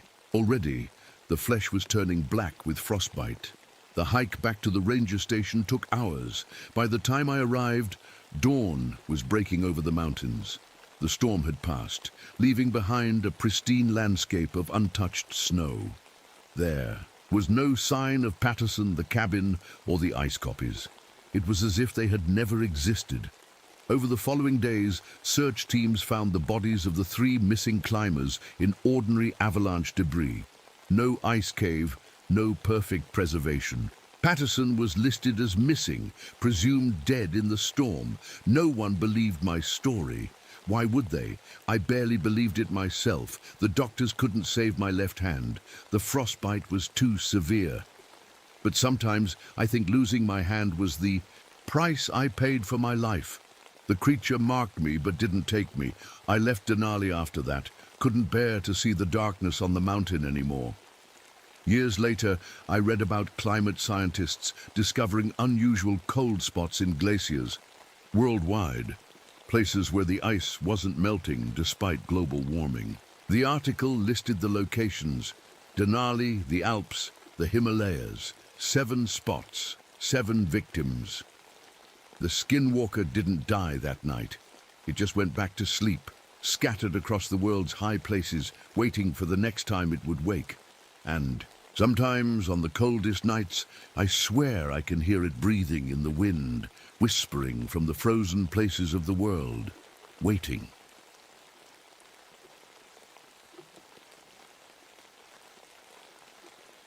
I still see it sometimes when I close my eyes at night. That thing, not quite dog, not quite man, standing between the cypress trees, watching me with eyes that seem to swallow light instead of reflect it. But I'm getting ahead of myself. My name is Nathan De La Cruz, and I've been a park ranger at Everglades National Park for over 20 years now. Most folks who visit see only the beauty, the sunrise painting the sawgrass gold, birds taking flight over still waters, the gentle sway of Spanish moss in the breeze. But I've seen the other side of this place, the side that doesn't make it onto the postcards. It started 3 months ago on a Tuesday morning in April. The air was cool, a rare break from the Florida heat that would come roaring back by noon. I was out on my airboat early, skimming across water that looked like glass, watching egrets pick their way along the shoreline. My face, marked with patches of white vitiligo against my weathered tan skin, was feeling the first warmth of sun. That's when I noticed something odd. "What the hell?" I muttered, cutting the airboat engine. The water depth had changed overnight. Yesterday I could see the bottom clearly, maybe 2 feet deep. Today, in the exact same spot, my depth finder showed over 12 feet. That's not how water works. Not in the Everglades. Not anywhere. I dipped my hand in, feeling the familiar coolness, but something was off. I'd spent enough time out here to know the water by feel. This was different, slightly thicker, with a hint of salt that had no business being in this freshwater section. As I lifted my hand, the droplets did something that still haunts me. They hung in the air for a split second too long. Some even drifted upward before falling. Just a tiny movement, something most people would miss or think was a trick of the light. But I've spent my life watching this ecosystem. I notice things. I pulled out my worn leather journal and started sketching what I'd seen, making notes of the coordinates, the time, the conditions. 20 years ago, notes like these had ended my career as a respected cryptozoologist. Turned me into a laughingstock when I presented evidence of unknown predators in these wetlands. Now I just kept them for myself. "Nathan, you reading me?" My radio crackled to life. "Go ahead," I answered, recognizing my boss's voice. "We've got a new graduate student arriving today, invasive species research. I'm pairing her with you." I sighed. The last thing I needed was some bright-eyed kid following me around, asking questions. "Copy that," I replied, already knowing how this would go. They'd see my journals, hear me talking to myself in 3 languages, notice how I watch the shadows too carefully, and soon they'd be requesting a different ranger. By the time I made it back to the station, the sun was high and hot. The new researcher was waiting on the dock, Marisa Ortiz, according to her name tag. She looked about 25, with practical clothes, and a serious expression that softened when she smiled and extended her hand. "Ranger De La Cruz, I've read your early papers on ecosystem interconnectivity. Your work is why I wanted to study, here specifically.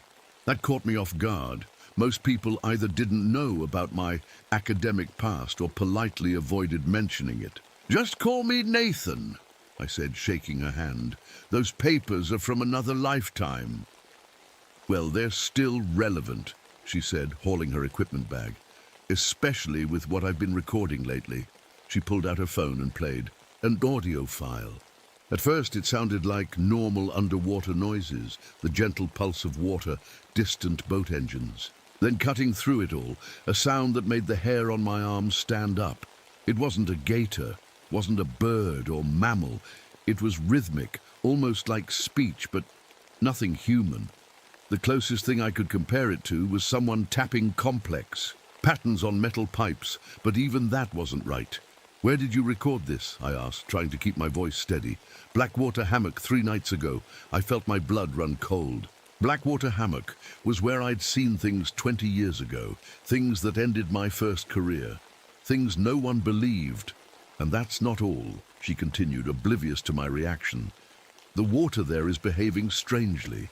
Salinity changes that follow the moon phases, temperature differences that don't make sense." She was describing exactly what I'd seen that morning, exactly what I'd been documenting in my private journals for years, exactly what no one else had ever noticed, or at least admitted noticing. "Tomorrow," I said, making a decision I knew might be dangerous, "I'm taking you to see something I've never shown anyone else." That night I couldn't sleep. I stood at my cabin window looking out at the vast darkness of the Everglades. For a second, I thought I saw something moving between the trees, walking upright like a man, but shaped wrong, too tall, too thin. Then it was gone, and I was left wondering if my eyes were playing tricks. But deep down, I knew better. The things I'd seen all those years ago were coming back. Or maybe they'd never left. And now, I wasn't the only one noticing. Morning came with fog so thick I could barely see 10 feet ahead. Marisa was already waiting at the dock when I arrived, her recording equipment packed and ready. "Sleep well?" I asked, knowing the answer from the dark circles under her eyes. "Not really," she admitted. "I kept hearing things outside my cabin. Probably just animals, right?" I nodded, not wanting to tell her that the wildlife usually avoids the ranger cabins. "Probably raccoons," I lied. "They get bold sometimes." We loaded up the airboat and headed out into the misty channels. The normal morning sounds were missing. No birds calling, no splash of fish. Just the hum of our engine cutting through heavy. Silence. "It's so quiet," Marisa whispered, even though we were alone. "Animals know things we don't," I said simply. "They sense when something's not right." I cut the engine as we approached the spot from yesterday. The water was even deeper now, my depth finder showing 15 feet where it had been 12 just yesterday. I pulled out a testing kit and took a sample. The salinity is way up, I told her after running a quick test. Almost like seawater, but we're 20 miles from the coast. Marissa frowned. That's impossible. That's the Everglades for you, I said. Impossible things happen here all the time. Watch this. I scooped up some water in my palm and held it up. Just like yesterday, the droplets hung in the air longer than they should, some even drifting upward before falling. Marissa's eyes widened. That's not normal. No, it's not, and it's happening in patterns. I pulled out my journal and showed her my notes, maps marking where I'd found these strange spots over the past few years. You see, they form perfect circles with Blackwater Hammock at the center. She studied my meticulous drawings and notes. This isn't just random. These are like ripples spreading outward. Exactly. And they follow the moon cycles. Tomorrow night is the new moon, and these spots always get worse then. As if on cue, a splash broke the silence. We both turned to see ripples spreading in the water about 30 feet away. Nothing unusual about that in a swamp full of life, except for one thing. The ripples were moving in the wrong direction, flowing toward the center instead of outward. "Did you see that?" Marissa whispered. I nodded, slowly reaching for the binoculars hanging around my neck. Through the fog, I could just make out something dark moving beneath the surface. Too big for a gator, too fast for a manatee. It moved with purpose, circling our boat just out of clear sight. "We should go," I said, trying to keep my voice steady. "Now!" As I started the engine, Marissa pointed to something on a cypress tree ahead of us. "Wait, what's that?" On the trunk, about 6 feet up, was a marking I recognized immediately. A Seminole warning symbol, carved decades ago but still clear. A circle with jagged lines through it. I'd seen these before, always near the anomalies. "It means thin place," I translated. "Where the boundary between worlds isn't as strong." The Seminole knew to avoid these spots during certain moon phases. "You believe that?" she asked, not sounding skeptical, more curious. "After 20 years out here, I believe what I see. And I've seen plenty that science can't explain." We spent the rest of the day setting up Marissa's equipment, underwater microphones, temperature sensors, motion-triggered cameras. The whole time, I felt like we were being watched, not by anything human. The feeling was too hungry. As the sun started to set, casting long shadows through the cypress trees, Marissa's phone pinged with an alert from one of her motion sensors. "Something big just passed camera 3, she said, pulling up the footage. The image made my heart stop. It showed a normal deer drinking at the water's edge, but its reflection was wrong. Instead of matching the deer, it showed a distorted, elongated shape with too many limbs, standing upright, where the deer's four-legged reflection should be. The deer in the image seemed completely unaware. "Could be a camera glitch," Marissa suggested. Not sounding convinced, I was about to answer when we heard it, a long, low howl that was nothing like a wolf or coyote. It started on a deep note, then climbed to something almost like words, almost like it was calling someone by name. My name. The birds that had finally returned during the day all took flight at once, a dark cloud against the dimming sky. "Time to go," I said, starting the boat. "We'll come back tomorrow, but night falls fast here, and we don't want to be out after dark. Not tonight." On the way back, I noticed Marissa looking over her shoulder every few minutes. She felt it too, that crawling sense that something was pacing us just out of sight, matching our speed, waiting for us to stop. When we reached the station, the other rangers were gathered in the common room, looking at a map. "Problem?" I asked. "Tourist group missing," said Rodriguez, the senior ranger. "Family of 4. Their cars still at the east entrance parking lot, but they never came back from their hike. Search teams are heading out at first light. I glanced at Marissa, seeing my own concern reflected in her eyes. Where were they headed? I asked already. Knowing the answer, Rodriguez pointed to the map. They told the entrance guide they wanted to see Blackwater Hammock, said they heard it was beautiful this time of year. A cold weight settled in my stomach. No one recommends Blackwater Hammock. Especially not now, with the new moon coming tomorrow night. Someone had wanted them to go there, or something had. Sleep didn't come easy that night. Rain tapped against my cabin window like impatient fingers, and thunder rolled in the distance. I lay awake, thinking about those missing tourists and what might have happened to them.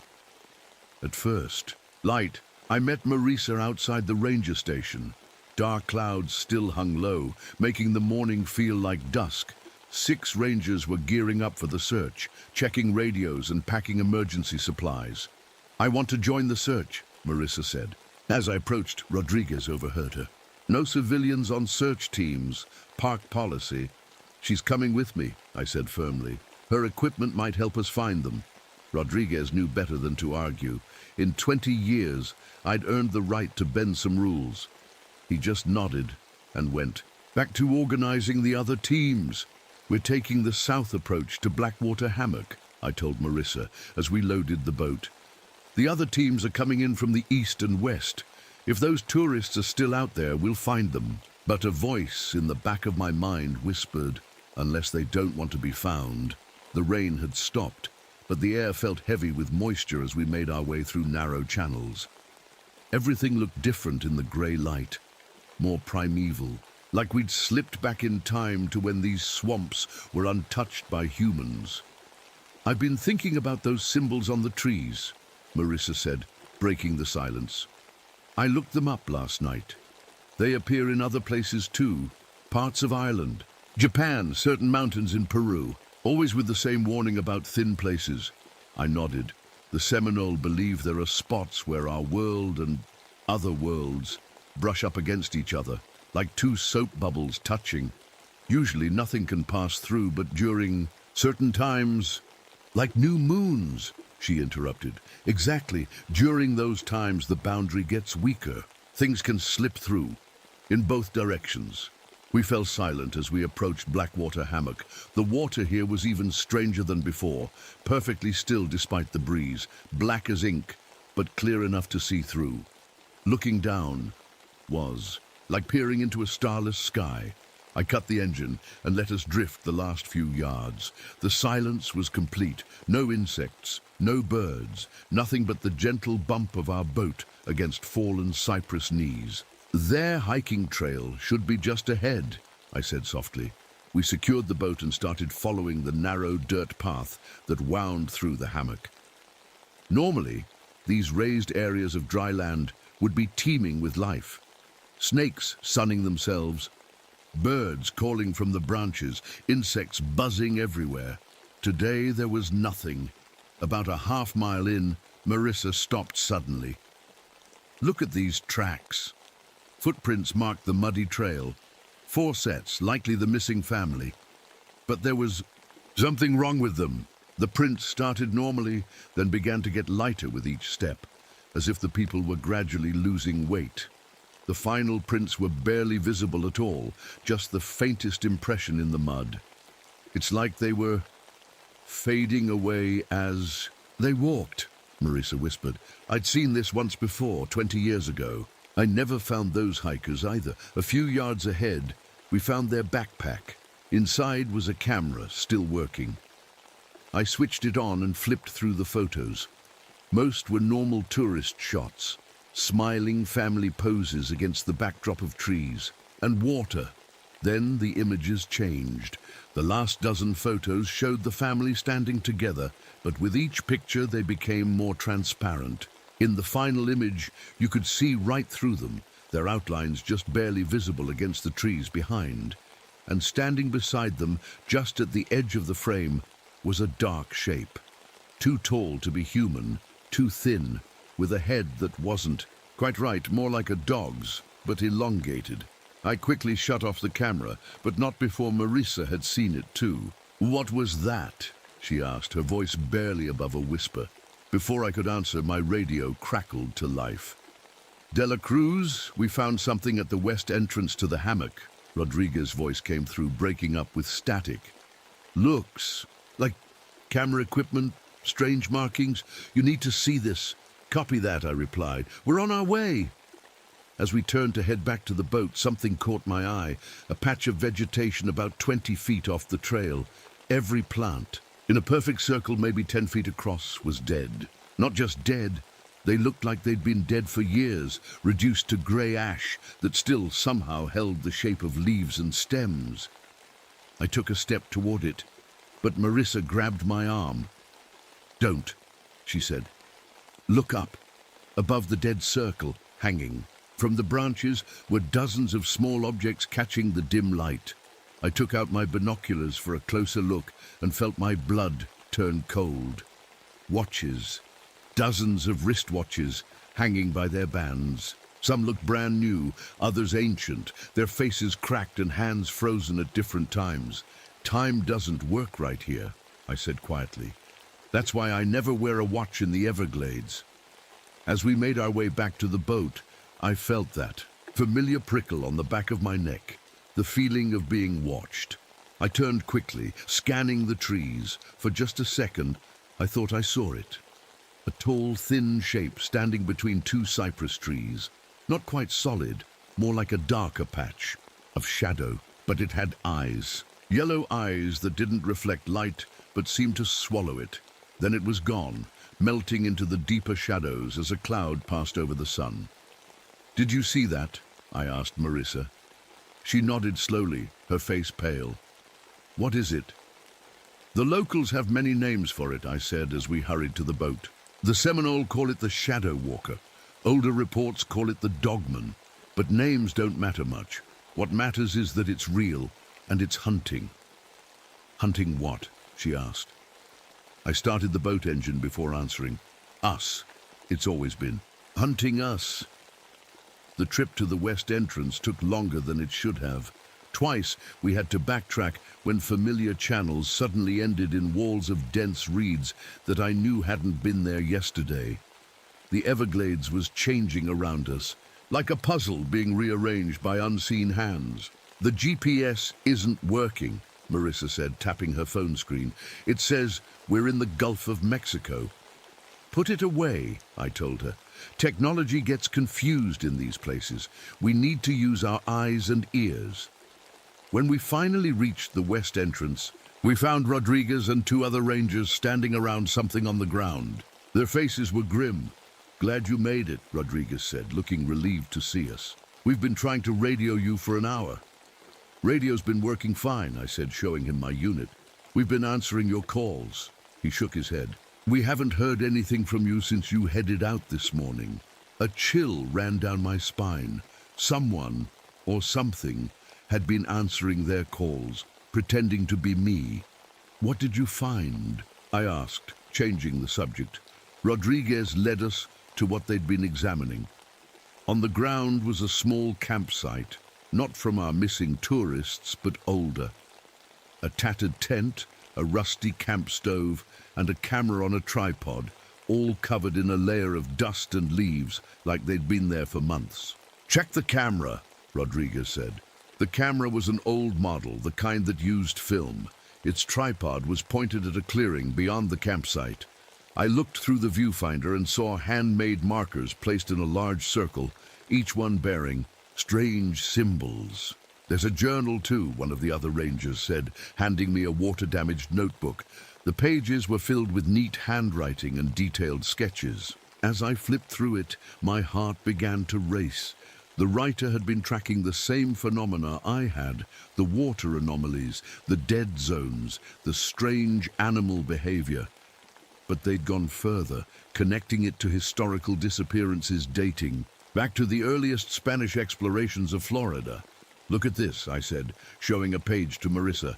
"Disappearances in 1578, 1641, 1723, 1851, 1921, and 1997, All during new moons, all in this same area. That's every 76 years, she said quickly, like clockwork. And tonight's the first new moon of 2073, I added softly. Rodriguez looked uncomfortable. You two sound crazy, you know that. Maybe, I admitted. But that doesn't make us wrong. I flipped to the final pages of the journal. The writing became more frantic, the neat handwriting deteriorating into scrawls. The last entry simply read, "It's not just watching anymore, it's learning. God help us if it gets out." The date on that entry was June 12, 1997, exactly 76 years after the previous disappearances. "We need to warn the other search teams," I said. "Get everyone out of the park before nightfall." Rodriguez looked like he wanted to argue, but thought better of it. "I'll radio it in," he said, moving away from us. While he made the call, Marisa and I examined the circle of markers more closely. Each one was made from cypress wood, carved with symbols similar to the ones on the trees, but more complex. "These form a boundary," Marisa said, recognizing the pattern. "Like the ones mentioned in my research, designs meant to contain supernatural entities. But it's broken now," I pointed out. Several markers had fallen or rotted away, leaving gaps in the circle. As we studied the site, the sky grew darker. The air became still, pressing against us like a physical weight. Birds began to fly overhead in huge flocks, all moving away from Blackwater Hammock. "They're leaving," I said quietly. "Smart." Rodriguez returned, looking worried. "Can't reach anyone on the radio. Just static and weird noises." "What kind of noises?" Marisa asked. "Like breathing. And sometimes what sounds like words, but not in any language I know." The sun was getting low now, turning the clouds fiery orange and red. We had maybe an hour of daylight left. "We need to leave," I said firmly. "Now." As we headed back to our boats, a scream cut through the air, distant but clear. Human, filled with terror, coming from the direction of Blackwater Hammock. "That's Team 3's area," Rodriguez said, already moving in that direction. "Wait," I called after him. "We need to stay together." But he and the other rangers were already running toward the sound. I looked at Marisa, seeing my own fear reflected in her eyes. "We can't leave them," she said. I knew she was right. "Stay close to me," I said, grabbing my pack. "And whatever happens, don't look it directly in the eyes." We hurried after the others, following a narrow trail through increasingly dense vegetation. The screaming had stopped, which somehow made it worse. We found Rodriguez's radio first, lying on the trail, then one of the other rangers' hats, then footprints, running, chaotic, veering off the path. As the last light faded from the sky, we reached a small clearing and stopped dead in our tracks. The other rangers were there, standing perfectly still, facing away from us. They didn't move when I called their names, didn't react when we approached. When I touched Rodriguez's shoulder, he turned slowly. His eyes were open but empty, not unconscious, but not really there either, like something else was looking through them. "Nathan," he said, but the voice wasn't his. It was deeper, hollow, like it was coming from the bottom of a well. "We've been waiting for you." The other rangers turned too, all with the same empty eyes. "Run," I whispered to Marisa. "Back to the boat. Now." We backed away slowly. As we did, I saw something moving in the deepening shadows behind the rangers, something tall and thin that seemed to bend in ways a human body couldn't. And then we were running, crashing through the underbrush, the path back to the boat suddenly, unfamiliar and wrong. Behind us came sounds, not footsteps, but a slithering, rustling noise, keeping pace effortlessly.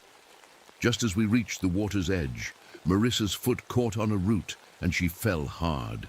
I turned to help her up and saw it. Just for a second in the fading light, the dogman stood at the edge of the trees, its form shifting between shadow and substance. It had the rough shape of a man, but was too tall, too thin, with limbs that bent at odd angles. Its head was long, canine, with yellow eyes that seemed to pull at my mind. It didn't move to attack, it just watched, head tilted slightly as if curious. "Don't look at it," I said, pulling Marissa up and pushing her toward the boat. As we sped away, I glanced back once. The creature was gone, but Rodriguez and the other rangers stood at the water's edge, watching us go with those same empty eyes. And as the darkness closed in completely, I knew with terrible certainty that we weren't escaping. We were being allowed to leave. The ranger station was eerily quiet when we returned. The lights were on, but no one was around. No night staff, no search coordinators, no one. "Where is everyone?" Marissa asked, her voice echoing in the empty building. I checked the duty roster on the wall. There should be at least 3 people here. We checked the radio room next. The main set was on, but producing only static with occasional sounds that might have been words buried in the noise. The logbook showed that no one had signed in or out since early afternoon. "It's isolating us," I said, staring out the window at the darkness beyond, clearing the playing field. Marissa was flipping through the old journal we'd found, studying the pages intently. "Nathan, look at this," she said, pointing to a sketch. "These symbols, they're the same ones we saw on the cypress trees, but arranged in a specific pattern." The drawing showed a circle of symbols with notes describing materials: iron, salt, native cypress wood. At the bottom of the page, a note read, "Boundary trap contains entity temporarily during transit phase. Must maintain unbroken circle." "Transit phase?" I asked. "I think," Marissa said slowly, "it means when it's moving between wherever it comes from and our world. During the new moon." I looked at my watch. Old habit, even though I knew better than to trust time near these phenomena. It was just after 9 p.m. The new moon would reach its peak around midnight. "We need to recreate this," I said, pointing to the symbol circle. "It might be our only chance to stop whatever's happening." "Stop it how?" Marissa asked. I didn't have an answer for that yet. "One step at a time. First, we contain it."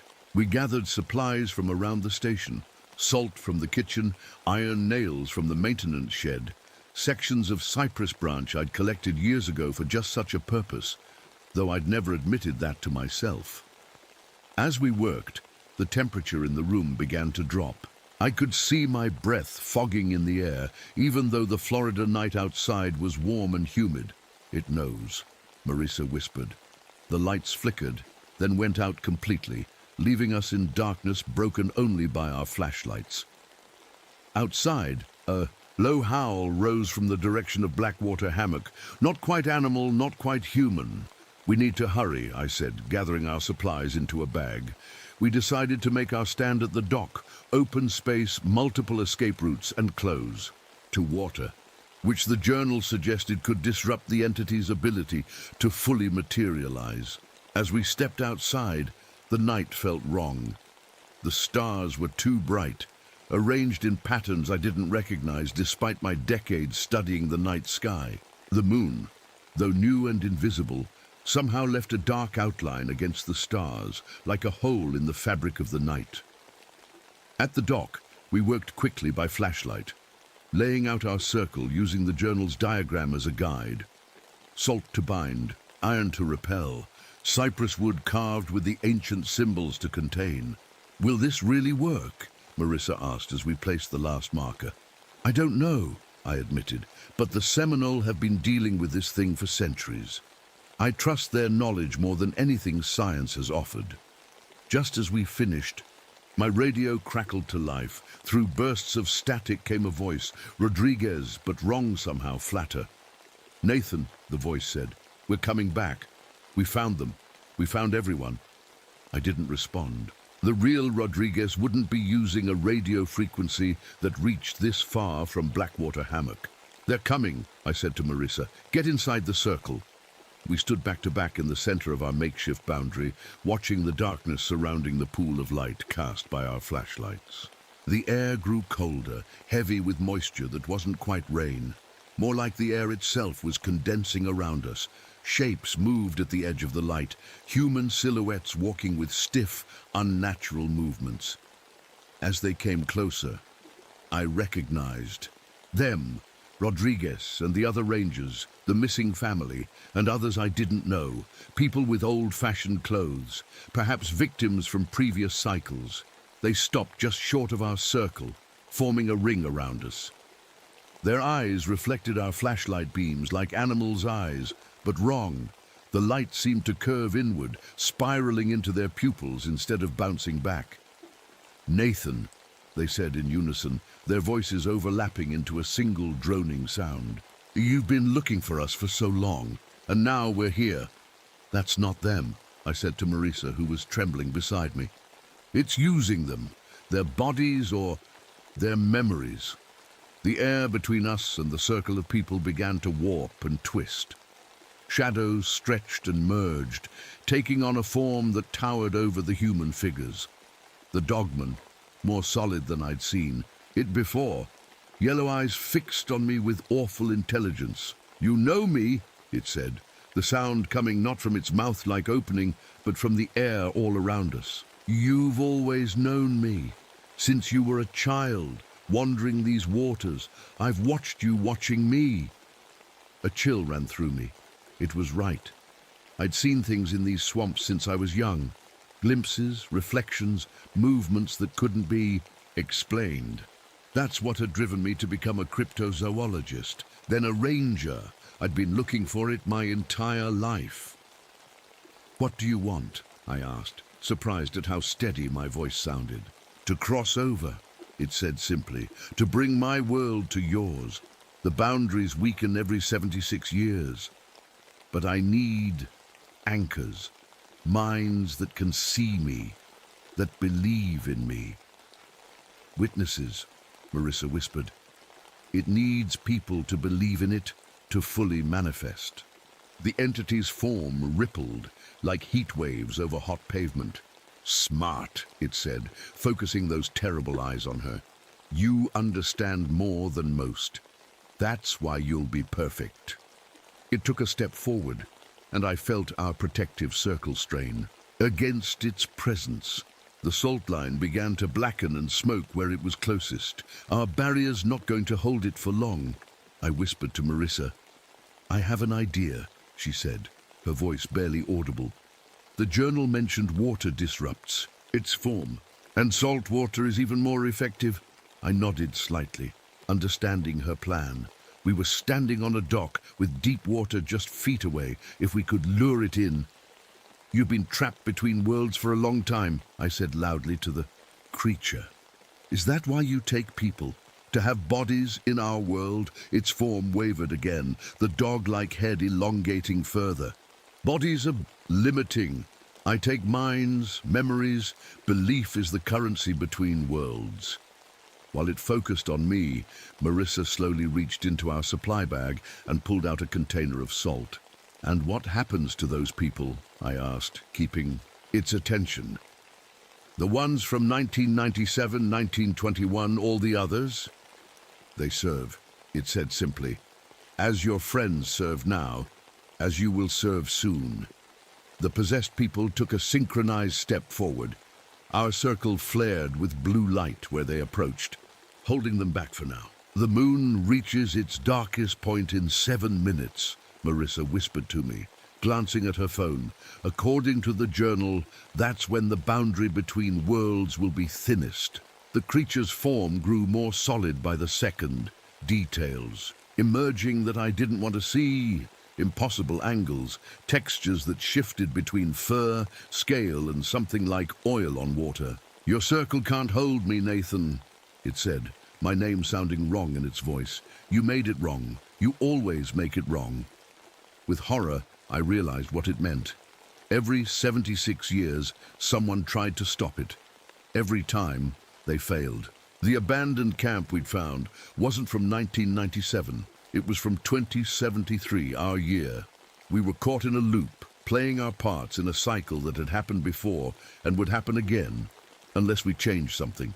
"Marisa," I said quietly, When I say now, throw the salt and run for the boat. Don't look back, no matter what you hear." She nodded, her hand tight around the salt container. The entity leaned forward, its form stretching impossibly as it tested. Our barrier. Where it touched the circle's edge, our symbols flared and smoked. "Now!" I shouted. Marisa threw the salt directly at the creature's face. It screamed, a sound that seemed to come from everywhere at once, and recoiled, its form losing solidity. As Marisa ran for the boat, I broke the circle myself, stepping out and drawing the entity's attention. "You want a witness?" I shouted. "Come and get one!" I turned and ran, not toward the boat, but toward the end of the dock. Behind me, I felt rather than saw it recover and give chase, moving impossibly fast. The possessed people stood frozen, like puppets with cut strings. At the dock's edge, I turned to face it. The entity had almost fully materialized now. A towering form of twisted limbs and hungry eyes, more solid than I'd ever seen it. "You can't escape," it said, closing the distance between us. "I'm not trying to," I replied. As it reached for me, I stepped backward off the dock, falling into the dark water below. And it followed, its momentum carrying it over the edge after me. The moment it hit the water I'd spent the afternoon secretly salting. The creature's scream tore through the night. Its form began to dissolve, yellow eyes widening in what might have been surprise or fear. I felt cold limbs grab me, pulling me down into the darkness. Its voice filled my head, no longer coming from outside, but speaking directly into my mind. "If I cannot cross over," it said, "then you will cross with me." The water around us began to swirl, not like a normal current, but like reality itself was bending. I caught glimpses of impossible landscapes, alien skies, twisted forests, oceans that flowed upward. My lungs burned for air as we sank deeper. The entity's form wrapped around me like living shadows. But then light cut through the darkness, the beam of our boat's spotlight. Marisa had circled back. The creature's grip loosened just enough for me to break free and kick toward the surface. As I gasped for air, Marisa hauled me into the boat. Behind us, the water churned and boiled, yellow eyes glaring up at us from the depths. "Go!" I coughed. "Get us out of here." As Marisa gunned the engine, I looked back one last time. The possessed people still stood on the dock, watching us with empty eyes. And beneath the water, that terrible form was already beginning to reform, reaching upward. With limbs that stretched like smoke, we hadn't destroyed it. Maybe nothing could. But we'd disrupted its crossing, at least for tonight. As we sped away, I wondered how many others had done the same throughout history, buying the world another 76 years. And I wondered what would happen when no one was left who knew how to fight it. Dawn broke over the Everglades with a gentleness that felt wrong after the horrors of the night. Marisa and I had spent the remaining dark hours on the move, never staying in one place too long, taking turns to sleep in the boat as we drifted through quiet channels. Now, with the first rays of sunlight warming my face, I allowed myself to believe we might have survived. "Do you think it's over?" Marisa asked, her voice rough from exhaustion. I watched an egret land gracefully on a nearby cypress knee, fishing for its breakfast as if nothing strange had ever happened in these waters. "For now," I said, "the new moon has passed. The boundary between worlds has strengthened again." "But it's still there," she said. It wasn't a question. Yes, waiting for the next cycle, for the next opportunity. We made our way slowly back toward the main park area, both of us jumping at shadows and sudden sounds. The radio remained silent, despite my attempts to contact anyone. When we finally reached the ranger station, we found it busy with normal morning activity, rangers coming and going, tourists getting maps and information. Everyone acted completely normal, as if nothing had happened. Rodriguez was at his desk filling out paperwork. When he saw us, he smiled. "There you are. We were starting to worry. How'd the equipment testing go?" I exchanged a confused look with Marisa. "The equipment testing? Yeah, you two took a boat. Out yesterday to test Ms. Ortiz's recording gear, right? Find anything interesting? A chill ran down my spine. He had no memory of the search, the missing tourists, or anything that had happened at Blackwater Hammock. It was educational, I said carefully. Great. Oh, and Nathan, you got a package. It's on your desk. I walked to my small office, Marissa following close behind. On my desk sat a package wrapped in brown paper with no postage or return address. Just my name written in faded ink.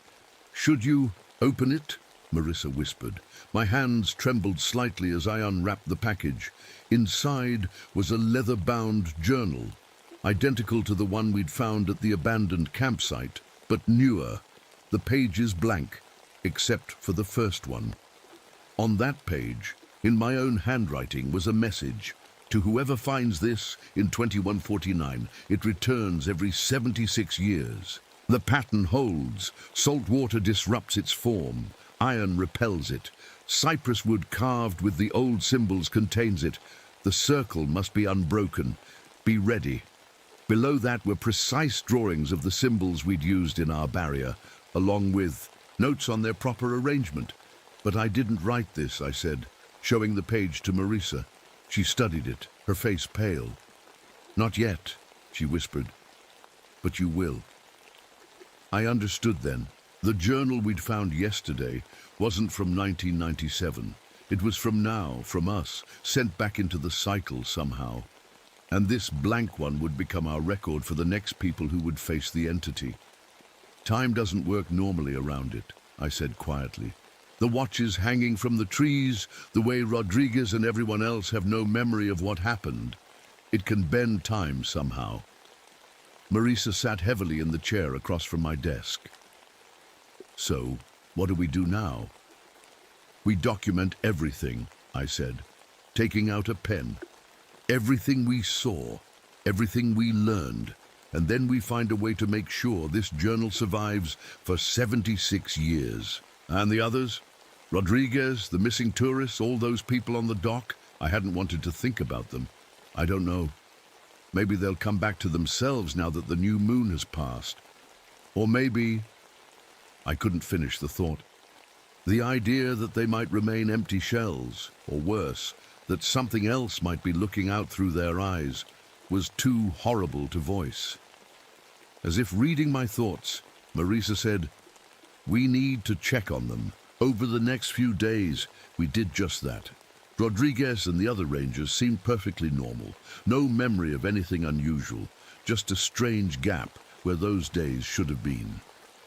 The tourists who had gone missing were back in their hotel, in Naples, confused about losing a day, but otherwise unharmed. Everything appeared to have reset itself when the new moon passed, and the boundary between worlds strengthened again. But there were signs that not everything had returned to normal. Birds still avoided Blackwater Hammock. Water samples still showed strange salinity patterns. And occasionally, my radio would pick up bursts of static that sounded almost like words. A week after that terrible night, I took Marissa back out to the hammock in daylight. The place looked beautiful, peaceful even, Spanish moss swaying gently. In the breeze, I've been offered a permanent research position, she told me, as we navigated through a narrow channel. The university wants me to stay and continue my work on the park's ecosystem. Are you going to take it? I asked, already knowing the answer. Someone needs to watch this place, she said simply. Someone needs to remember what happened. What will happen again? We fell silent as we approached the spot where we'd found the tourist family's backpack. There was no sign it had ever been there. No circle of dead plants, no hanging watches, just the natural beauty of the Everglades. But as we were leaving, I noticed something carved into a cypress tree, fresh marks that hadn't been there before. The same symbol we'd seen throughout the park, but with a small addition, a crude stick figure with what might have been a ranger hat. "It's learned your shape," Marissa whispered. I touched the carving lightly. "It's marking me. For next time." That night, alone in my cabin, I began writing in the journal, documenting everything in detail, drawing diagrams of the barrier circle, mapping where we'd encountered the entity. Future generations would need this knowledge. As I wrote late into the night, I heard a familiar whistling outside my window, a tune I often whistled myself while on patrol. But I wasn't whistling now. I looked up slowly. Through the window, I could see a thick fog had rolled in, unusual for this time of year. And in that fog, barely visible, was a shape. A figure that might have been a man in a ranger hat, standing perfectly still, watching my cabin. I blinked, and it was gone. But the whistling continued for a moment longer before fading into the night. I returned to my writing with renewed urgency. 76 years wasn't so long, really. Not for something that had been waiting for centuries. Not for something that had learned to be patient. In my dreams that night, I walked through an Everglades I didn't recognize. The trees more ancient, the water darker, the sky above filled with stars in patterns I'd never seen. And I wasn't alone. Something walked beside me, wearing my shape like an ill-fitting coat, whistling my tune. 76 years, it seemed to say, though no words were spoken. I can wait. And somewhere in the distance, beyond this strange mirror world, I could hear Marisa calling my name, her voice growing fainter with each step I took deeper into the shadow pines. 3 months later, a hiker found an old journal in a waterproof container wedged into the hollow of a lightning-struck cypress tree in Blackwater Hammock. The journal was delivered to the ranger station, where it was filed away in a cabinet of lost and found items. 76 years would pass before anyone would open it again. 76 years before the boundaries would weaken once more. And in the deepest part of the Everglades, where the water runs black and the cypress trees stand like silent guardians, something waits, patient, watching, learning. Sometimes, on particularly foggy mornings, visitors report hearing whistling coming from empty sections of the park. Rangers tell them it's just the wind moving through the cypress knees, but Nathan Dela Cruz would know better. He always did.